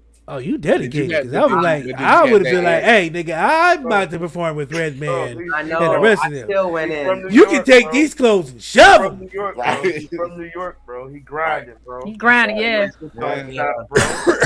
Hey, did you have that air of, man, you can't tell me shit. I was just on stage with Queen Latifah and Naughty by Nature. Yo, I'm not gonna hold you, like, and it's not until I left the job and I realized. Sorry. I'm like, oh shit. No. I'm not gonna hold you. In that moment, I got to work and it was just like, you know, everybody was like, hey, great job, all of that stuff. But I kind of just got back in the swing of it. But it wasn't until recently where I was like, yo, like, I gotta stop and smell the flowers because I'm doing a lot of dope shit in my life, but I'm just on the go all the time. You know what I'm saying? So thank God right after that, the pandemic happened. I was able to have a seat and like really absorb things. But in that moment, I clocked right in and was doing mannequins all over again. You know what I'm saying? So I was in that moment, I took that time, but I felt it in my spirit. But you know, I kept going. Ain't that crazy? Ain't that crazy being a black man? And just being in that kind of space that you working and you grinding, your head is on grinding and working, that you get an accolade like that and you can't enjoy it because you know that it don't stop here. It don't end right here at this point. Yeah, we still got more work to do. I ain't even hit the threshold. I was just doing the voice. I was just doing that background work. I want to be on the stage. I want this to be my set. I gotta go work. I gotta go put these mannequins up. Exactly. I gotta go back to that. I gotta go back to that grind. A lot of people get caught up in those short-term things, and I, bro, I know that's a huge thing to do. Like DC said, you know what I'm saying? That's a huge thing. But I can understand how you felt. Like, hey, this ain't fulfilling as I thought it would be. Yeah. But it's fulfilling enough for me to go back and do my job. And it was. To know that I'm going back to grind tomorrow because exactly the end point is. Exactly, because people backstage don't know that. You know what I mean? Like people backstage think I'm getting back in the car to, you know what I'm saying, do the performance. So I went straight to work, and even other things I've did. You know, being a part of the Grammys or you know singing the anthem at football games and baseball games. I went straight to work right after. You know what I'm saying? And I didn't really absorb it in that moment because I knew, like, yo, like, yeah. I did a great thing, you know, I did my thing, but, you know, it don't stop. I got to get back to it. But I like that, though. I like that. I like that you have that type of humility and know that it's bigger than me. I mean, I'm doing these things, but at the end of the day, I have to keep this job to make sure that that's my livelihood. Because if I would have quit that, if you would have quit that job that night, then what? Yeah. Bills on top of bills on top of bills. So, but I commend you for that, for having that type of attitude. But you could have told me shit. I would have been on MTV. Boy, I would have went and took everything on my bank account. Boy, I'm going to buy me a roll. Go give me a buzz down. Boy, I would have had big ass bottle of rose. I've been poor as fuck on Monday. He would have been on Monday. Blah blah blah. Change. Broke this motherfucker. Right. No, but the reason I wanted you to tell that story was because you was on the stage at the VMAs, and then right after that, you went right back to work.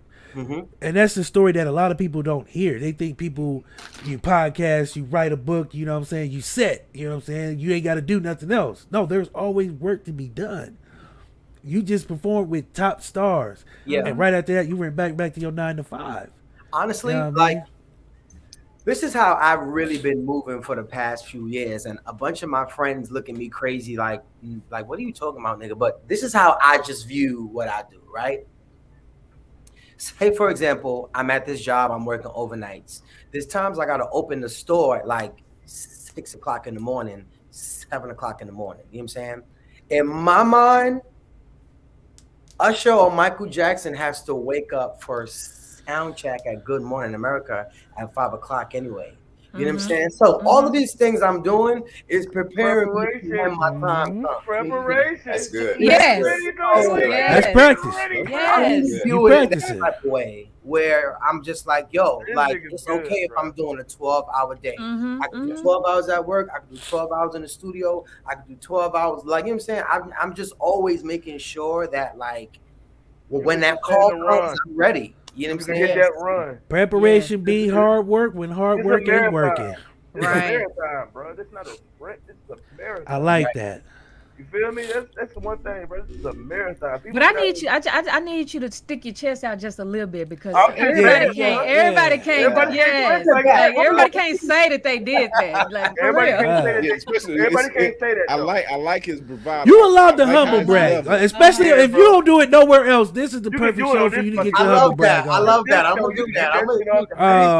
Hell, you ain't even got to be humble with it. You can just flat out just put your foot on it. You know what I mean? Put some stank on it. We are all about that because we believe in two things: letting the person tell their own story. Like I said this before when we had other guests. I don't want your story to be told by TMZ. I want your story to be told by you.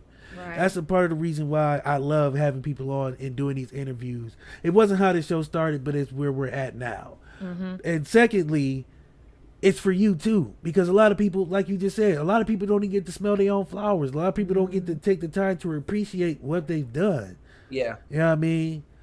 You know, so that's why we want to give you the chance to put your chest out. Say what you feel. You know what I mean? You know what I'm saying? I appreciate that. Bro. Yeah. I love what you said too, bro. Both of y'all, this is a bunch of y'all. You know what I mean? Black history. Black history, bro. And I love what you said, my brother, too, because I think people sometimes they think that when they get to they get there, they made it. They can sit back and relax. So I love it. That's a great reminder, man. It's like it's always a grind. Michael Jackson grinded for years. LeBron James still grinds at the age of 37. No matter what your industry is, like it's a constant grind. It's never a time where you just sit back and you're gonna just sit back and throw your feet up just because you're on stage, you know. And then funny how this episode just tied together though, what we was just talking about earlier, how you had to have that faith that whatever you're doing is gonna pay off. You're welcome. Now, just playing. You know what I had no idea this was gonna happen. Whatever you do is gonna come together as long as you being consistent with it. And I think y'all two fellas exemplify that. Y'all bring that to the forefront. That you I'm not gonna lie. Whatever you want to, as long as you stand committed and you stand down with it. You know what I'm saying? And I feel like that is the hardest thing to do for people of color is to stay consistent with something because we do not want to fail. Right. And we talked about this earlier. So you got to be wanting to fail. That's the true definition and the true beauty in that. And bro, you are Black history. Yes. I wish the fuck I would go to work after the. I would have called off for 2 weeks straight. I'm trying to tell y'all.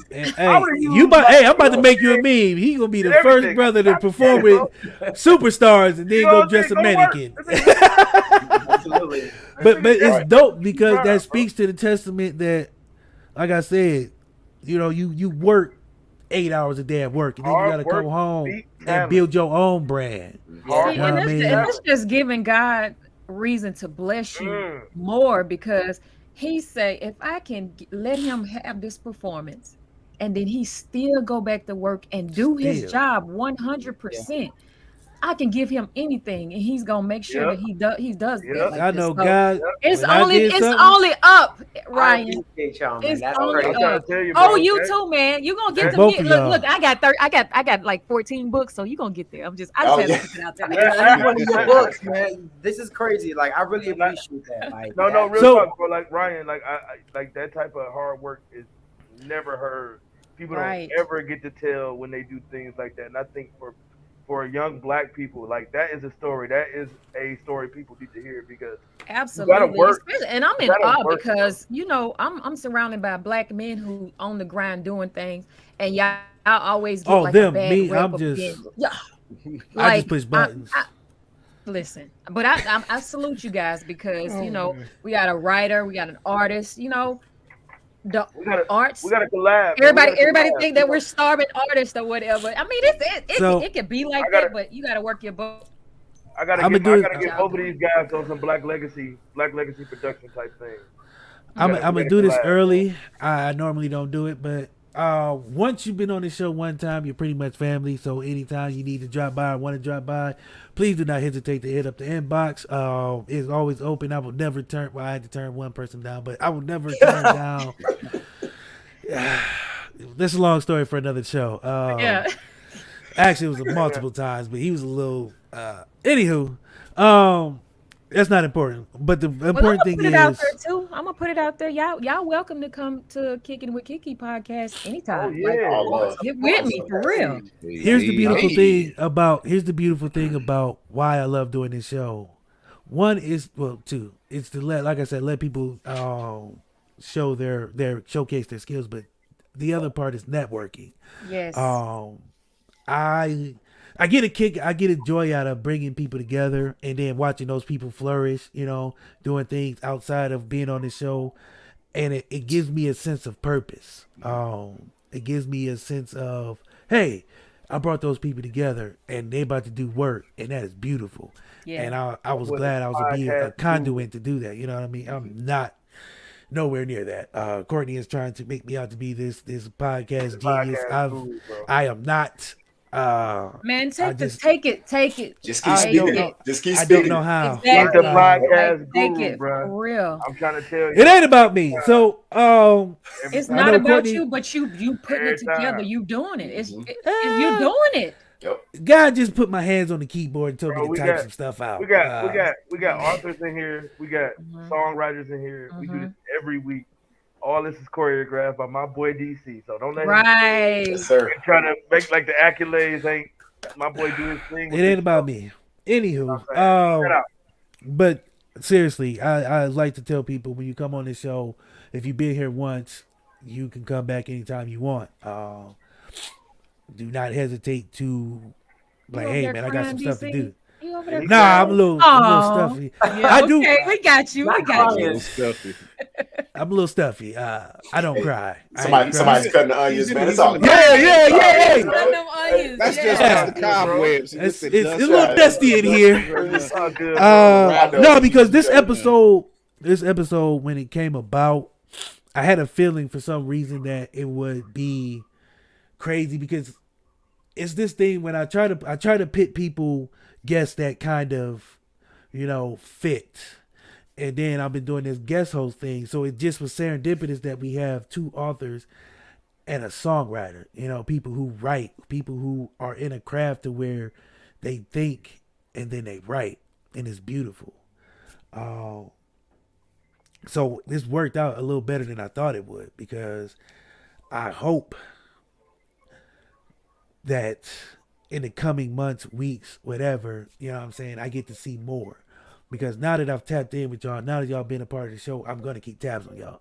I'm going to be real annoying. I get very annoying with people because I like to check in. I like to see people work. Like I said, I like to see people's actions because there's always the word. I had some people come on the show and they talk about what they're going to do. And then I look back and they not doing nothing. And it's been very few. Some people take breaks, I know that, what have you, but they get back to it. I don't want to I can't hold anybody accountable for doing their work.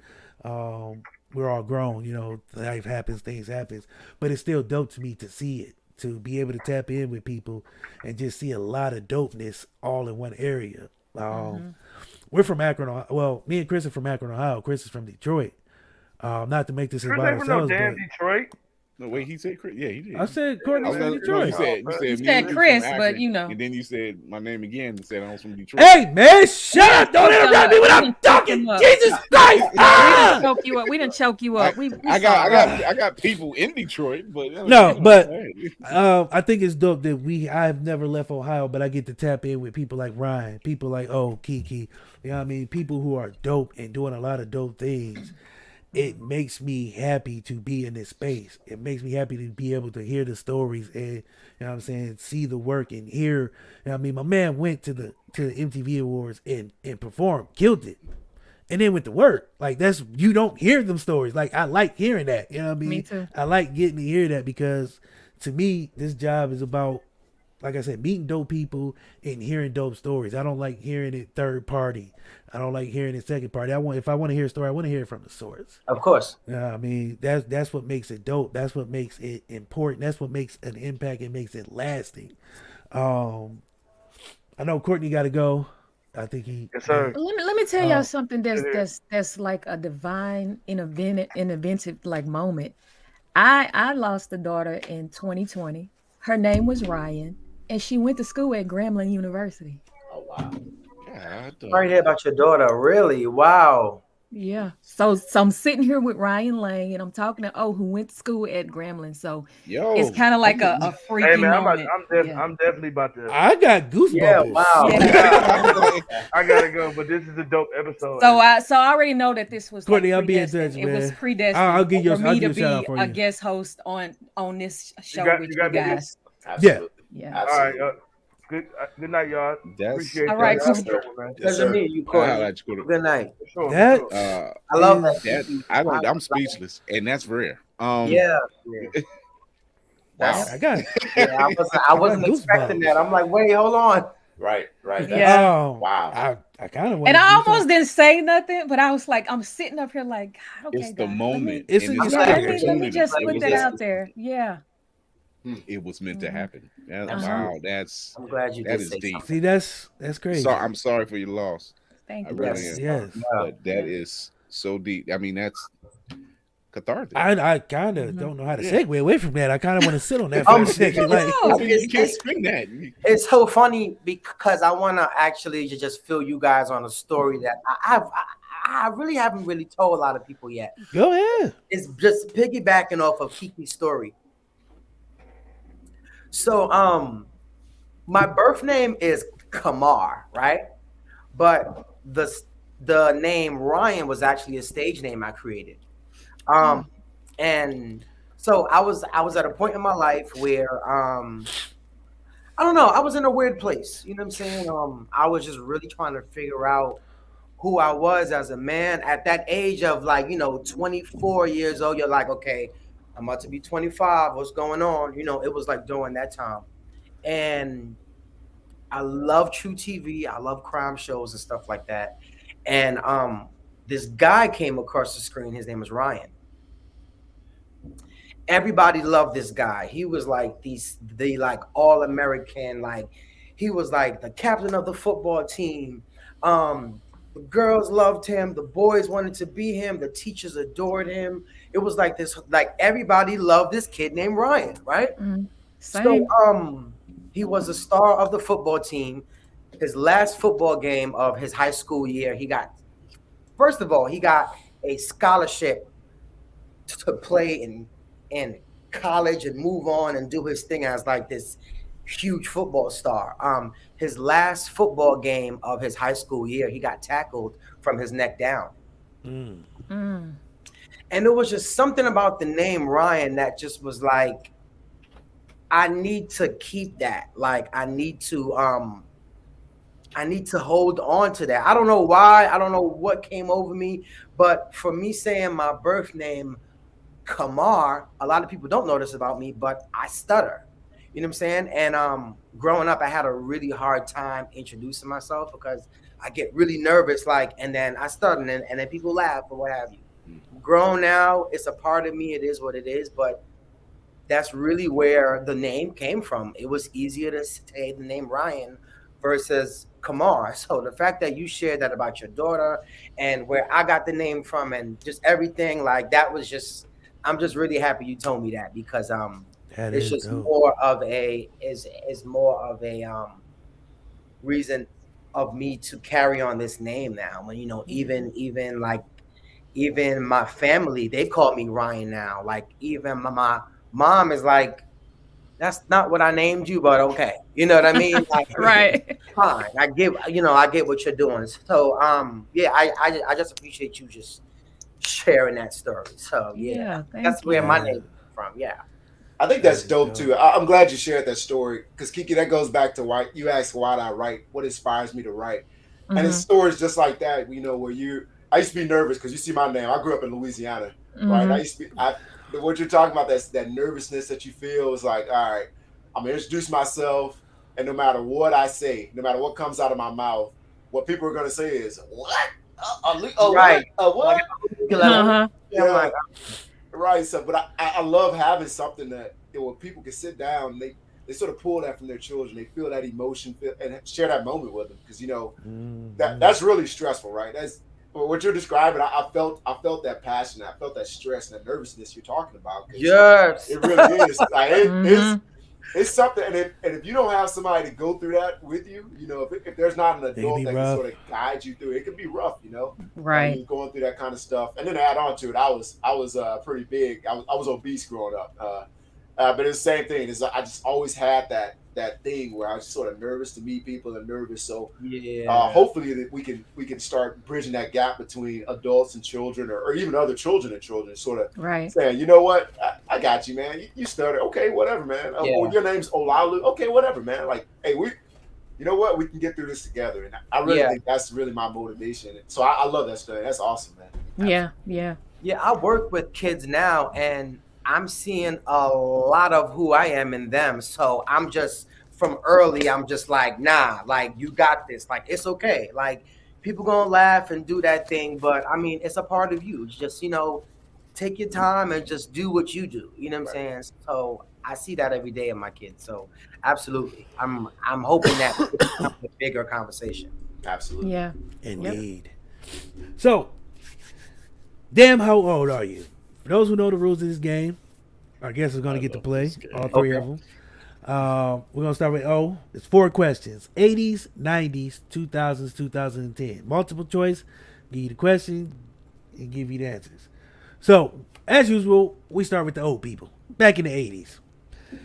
Who voices Gizmo in Gremlins? A. Howie Mandel.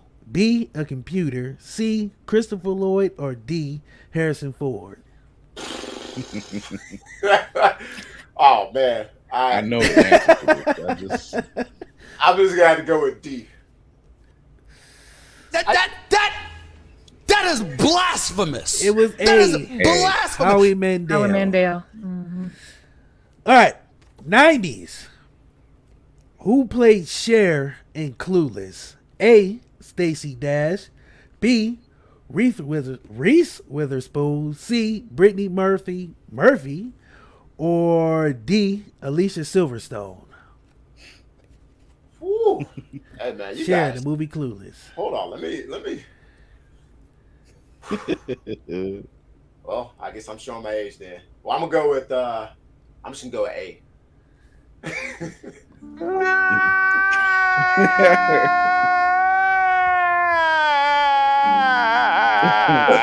Oh boy.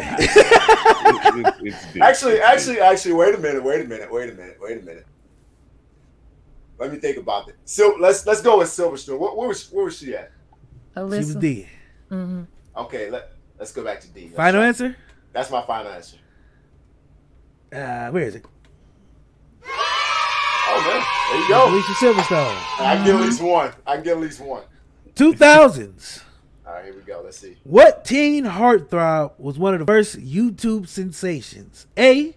Justin Bieber. B. Joe Jonas. C. Justin Timberlake. Or D. Shawn Mendes. YouTuber. I don't even know. Let's go with Shawn Mendes. I don't know. I have no idea.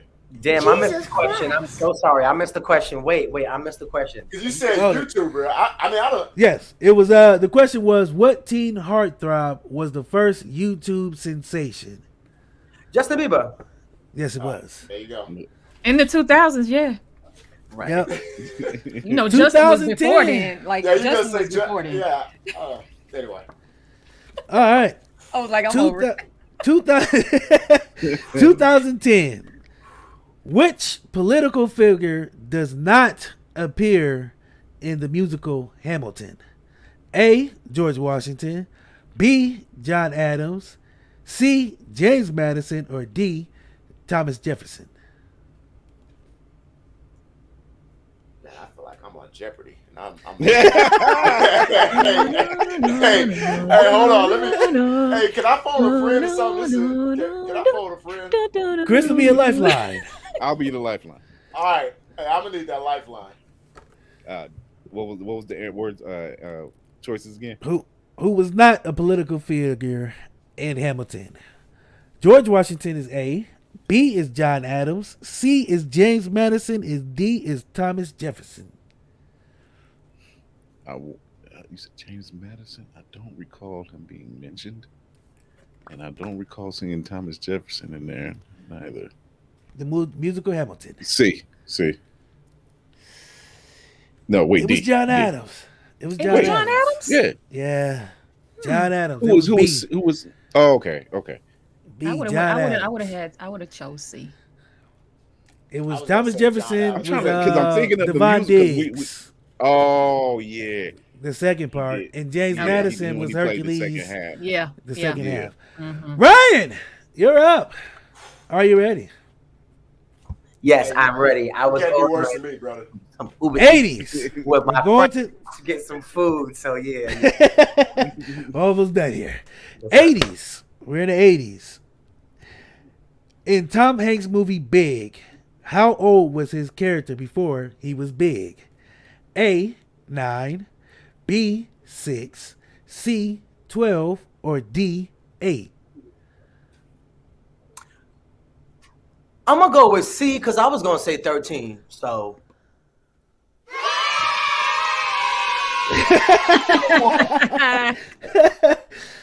'90s. Oh shit! This is old. Wait a minute. Okay, '90s. What did the pager code 143 mean? Oh shit! A. What's up? B. I love you. C. Where are you? Or D. Are you free? Right, I'm gonna have to say you look like you've never seen a pager, brother. Here's the thing: I've seen a pager now, but it was a different message for me, but I didn't hear it a part of the lineup. Oh my God! A. What's up? B. I love you. C. Where are you? And D. Are you free? 143. B. I'm sorry. My friends talk about stew chicken. I'm sorry. All right. The Music Soul Child song. That was Music Soul Child. Mm-hmm. Yeah. 2000s. What social media network was popular before Facebook? A. Twitter. B. Tumblr. C. Instagram. Or D. MySpace. Before Facebook? Before Facebook. Okay. I kind of want to explain my answer though. All right. So I was going to say MySpace, right? But we did have like a little space in between MySpace and Facebook. So I'm going to say Tumblr. Damn. I'm sorry. Yeah, it was MySpace. It was MySpace. Yeah. Okay. All right. Last one. Black Planet is something else though. Don't talk about that. Oh my God. There's a lot of creepies out there. Yeah, Black Planet got ratchet real quick. Fast. It was respectable in the beginning and it went downhill real quick. All right. I had a bad experience. Oh. I think we cannot talk about it. No, we're not.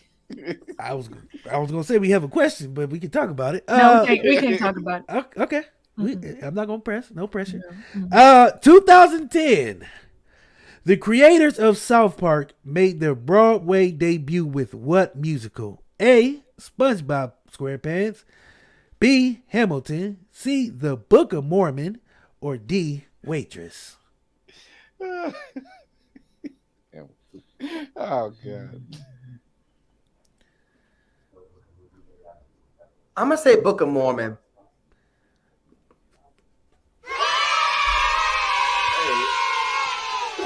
If I would have gone second, man, I feel like I would have. You did have a disadvantage because you went first. It's I didn't know the first big, person. But I definitely knew the pager because I used to stunt. I could not. Hey, I knew the pager. I'll push the little vibrate button and be like, oh yeah. Gotta go. Gotta Miss Keke. Oh God. Okay. The 80s. Who was the lead singer of The Police? A. Robert Smith. B. Dickie Barrett. C. Sting. Or D. Billy Joel. A. Like, oh my God, this is terrible. I don't know. Somebody please find Ja Rule, get hold of this motherfucker so I can make What sense was of what was all the right this. answer? It was Sting. Sting, yeah. Sting? Yes. I don't listen to the Police. I love this game because I get to get my inner Kenan Thompson on whenever he's hosting the show. That's why I really love this game. You gotta get. That means you gotta get the picture with him making that face though. Yes, say it. Okay. What show? This is from the 90s. What show prepared in oh my Prepared? God. Yeah. Okay. I'm dry throated. Premiered in the 90s that starred Sarah Jessica Parker. A. Gossip Girl. Oh, damn. Okay. Oh, wow. I didn't even get the whole thing out. Look, that was the only thing that happened in the 90s. Look, my husband just bought me a Keke necklace, and the card that he gave me says, Carrie Bradshaw has nothing on you. So. Oh my God. I like it. 2000s. Who was the female singer in the Black Eyed Peas? A. Jessica Simpson. Oh shit! Damn. He's like, throw that out of the window. I can't believe this is a real fucking question. What is it? 2010s. A photo of what item had people arguing about its color? A flag. B, a sock. C, a hat. Or D, a dress. The dress. It was the dress. Damn dress. It was the dress. The dress. Thank you guys for playing. You all can get the final copy of Damn How Old Are You on our website, www.shitthisgamingreal.com.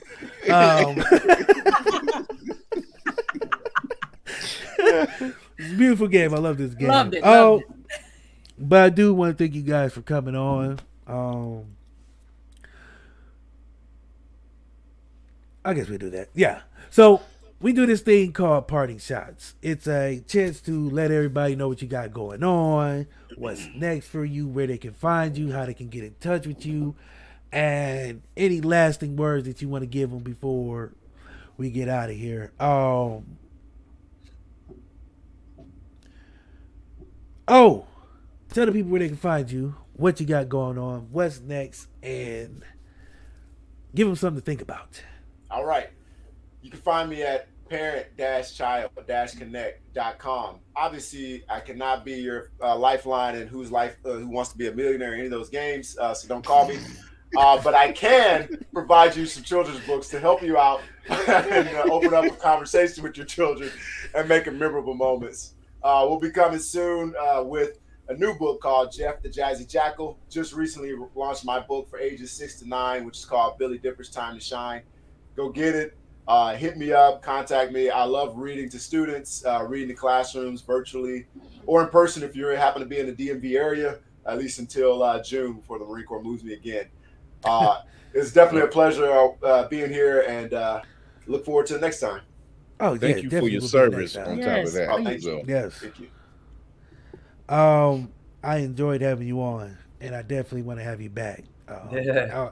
Don't feel bad because I'm gonna say that to everybody. It's my cliche, but I do mean it. Honestly, I enjoy doing this. I enjoy having these conversations and having dope people on. Ryan, tell the people what you got going on, where they can find you, and what's next. Man, first of all, what I got going on right now? I'm about to eat some stew chicken with my friends. What is stew chicken? Stew chicken is like a West Indian dish. I am Jamaican, and that's for the most part not all we eat, but it's a major part of our. You know what I'm saying? But now I'm just kidding. I'm sorry. I'm glad Courtney left before you said chicken. Right. He went on about a 20-minute rant. He went on a, as the way people say, tangent. About his chicken. Nah. But as far as like everything I got going on, I'm just like really in a new space in life right now as far as like my creativity and what I'm doing. Of course in music and in the arts, but even in these schools, I mean, I'm traveling around New York, and I'm really impacting a lot of these young kids who are just like who've been in the house for 2 years, who parents has no idea how gifted and talented they are. So I'm really happy to be a part of that process, first and foremost. As far as what I have going on personally, this weekend for sure, I'm performing at the Alter World VR experience with the L-Town Slugger family. We will be performing on the Oculus glasses. So if you got it, please tune in. If you know anybody who got it as well, please have them tune in. Crazy new music on the way. Working on my own projects. I have this other project I'm working on. I love to write songs. I am very good at having a grasp of who the person is and their style. So I want to do a project where I'm inviting my friends, where I create and write them a personal song, but it's a project of my sound on them.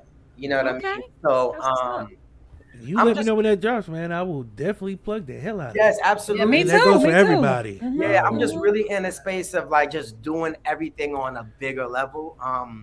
Quarantine was a lot for a lot of people. I mean, I went through it all, like everybody. Depression, anxiety, feeling. I went through all of that stuff. You know what I'm saying?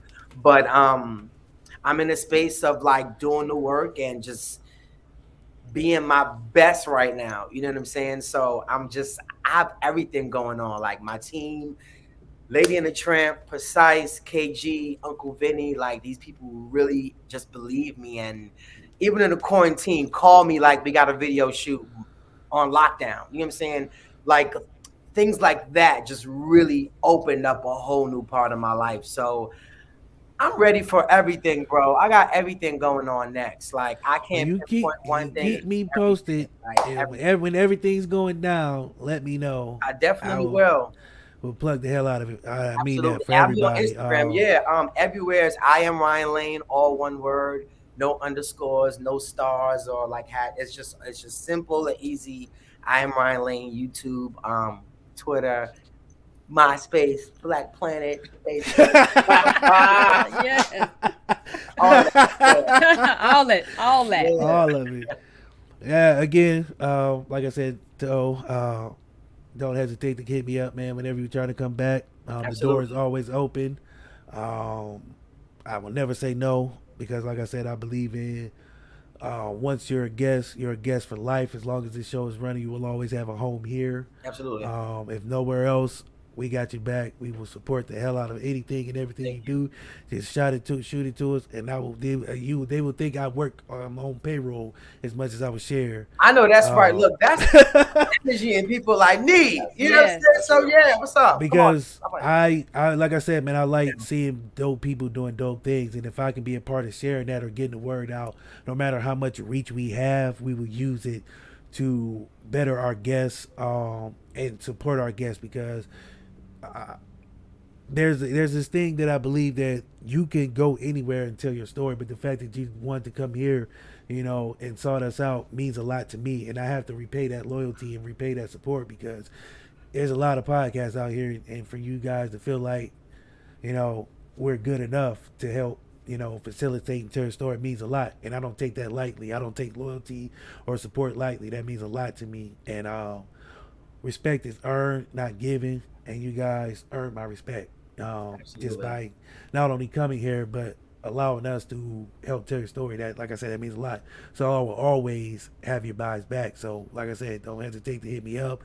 If there's a video you need pushed, I will push it to all 5,000 people or 5 people, whoever watches it. But it doesn't matter. It is real. Keke, please talk to the people. Tell them where they can find you and everything. Well, you can find me on Instagram. That's where my people are. That's where I hang. Is the Keke Chanel. Y'all go ahead and follow me. I am also on Facebook. You can follow Kickin It With Keke Podcast or Author Keke Chanel. All of my books are available on Amazon.com. You can find out more information about everything else that I do on my website, www.thekekechanel.com. And you can also check out the podcast, Kickin It With Keke, Life, Love, and all that other shit. I am available on all platforms that play podcasts. And you get to watch the behind the scenes on my YouTube channel, Kickin It With Keke. So, guys, y'all are extending the invitation for y'all can come over and kick it with me anytime. Y'all just let me know. You could DM me. You could go to my website and submit the form for the guest information, and I'll reach out or whatever. But y'all, I'm promoting the podcast right now. I am helping coach clients to putting out their books as well as getting their life together, because I'm a life coach as well. But I'm working on releasing my first memoir sometime this year, and it's about my personal journey of finding self-love, because I wasn't always in that good space, and I thank God for growth and deliverance. So y'all be on the lookout for that. That's what I have going on.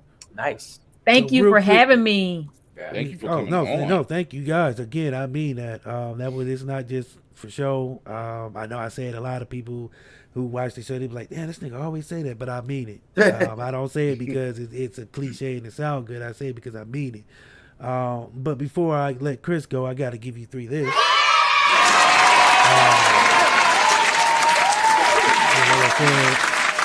Appreciate y'all for coming. Chris, man, talk to the people. Well, we just finished. Blurred's Eye View just finished their 6th season yesterday, but I'm still going. I'll be doing Fury's reacts and reviews Thursday. So now, Blurred's Eye View Tuesdays at 8:30, Fury's reacts and reviews on Thursdays at 8:30, all the same channel. Blurred's Eye View, all one word, on IG. Chris.Fury1 on IG, Chris Fury1 on TikTok, where I give motivational Mondays and I talk all types of nerdy stuff on all those pages.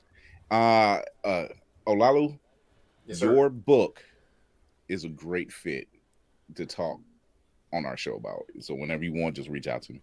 I love to have any of you on, because it's a fit for that community, that blurred community. We need the opening of the healing of wounds. We need some of the Jamaican music and the reggae music. We need the books that talk about acceptance and becoming into your place and everything else. So all of that fits on Blurred's Eye Views just as well. So but like I said, every Tuesday at 8:30, but we're taking a break because we're done with the season, so we'll be back in 2 weeks. But like I said, Fury's reacts and reviews, Facebook, YouTube, Twitch.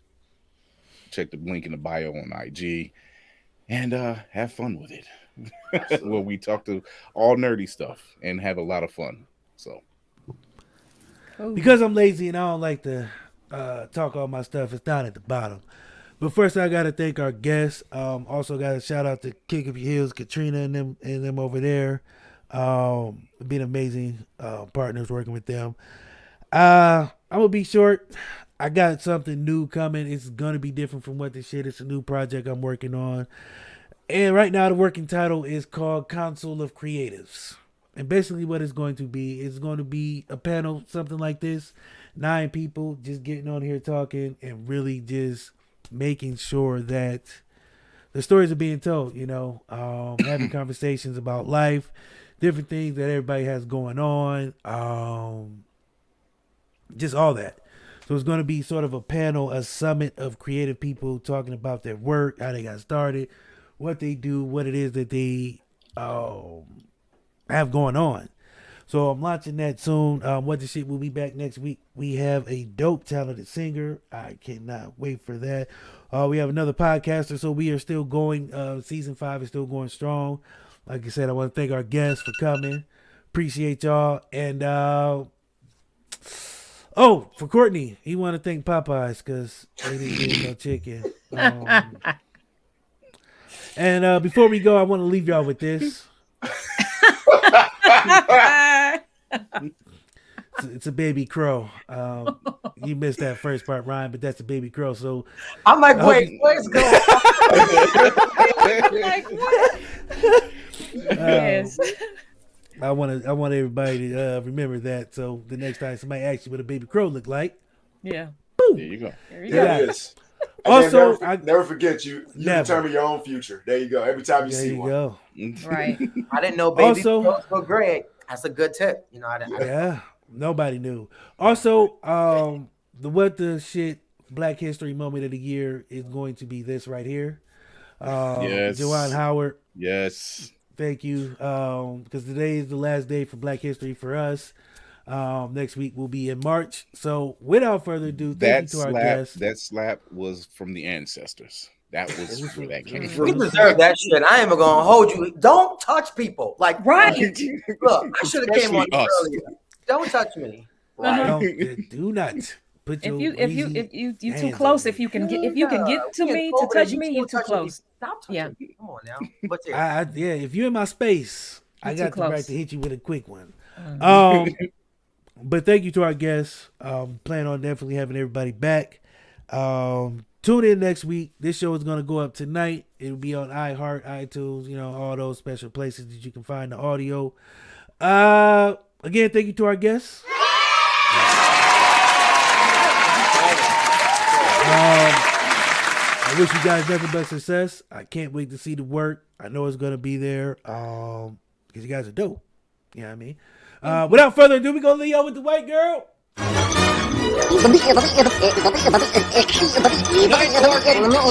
you tomorrow. Go home, folks.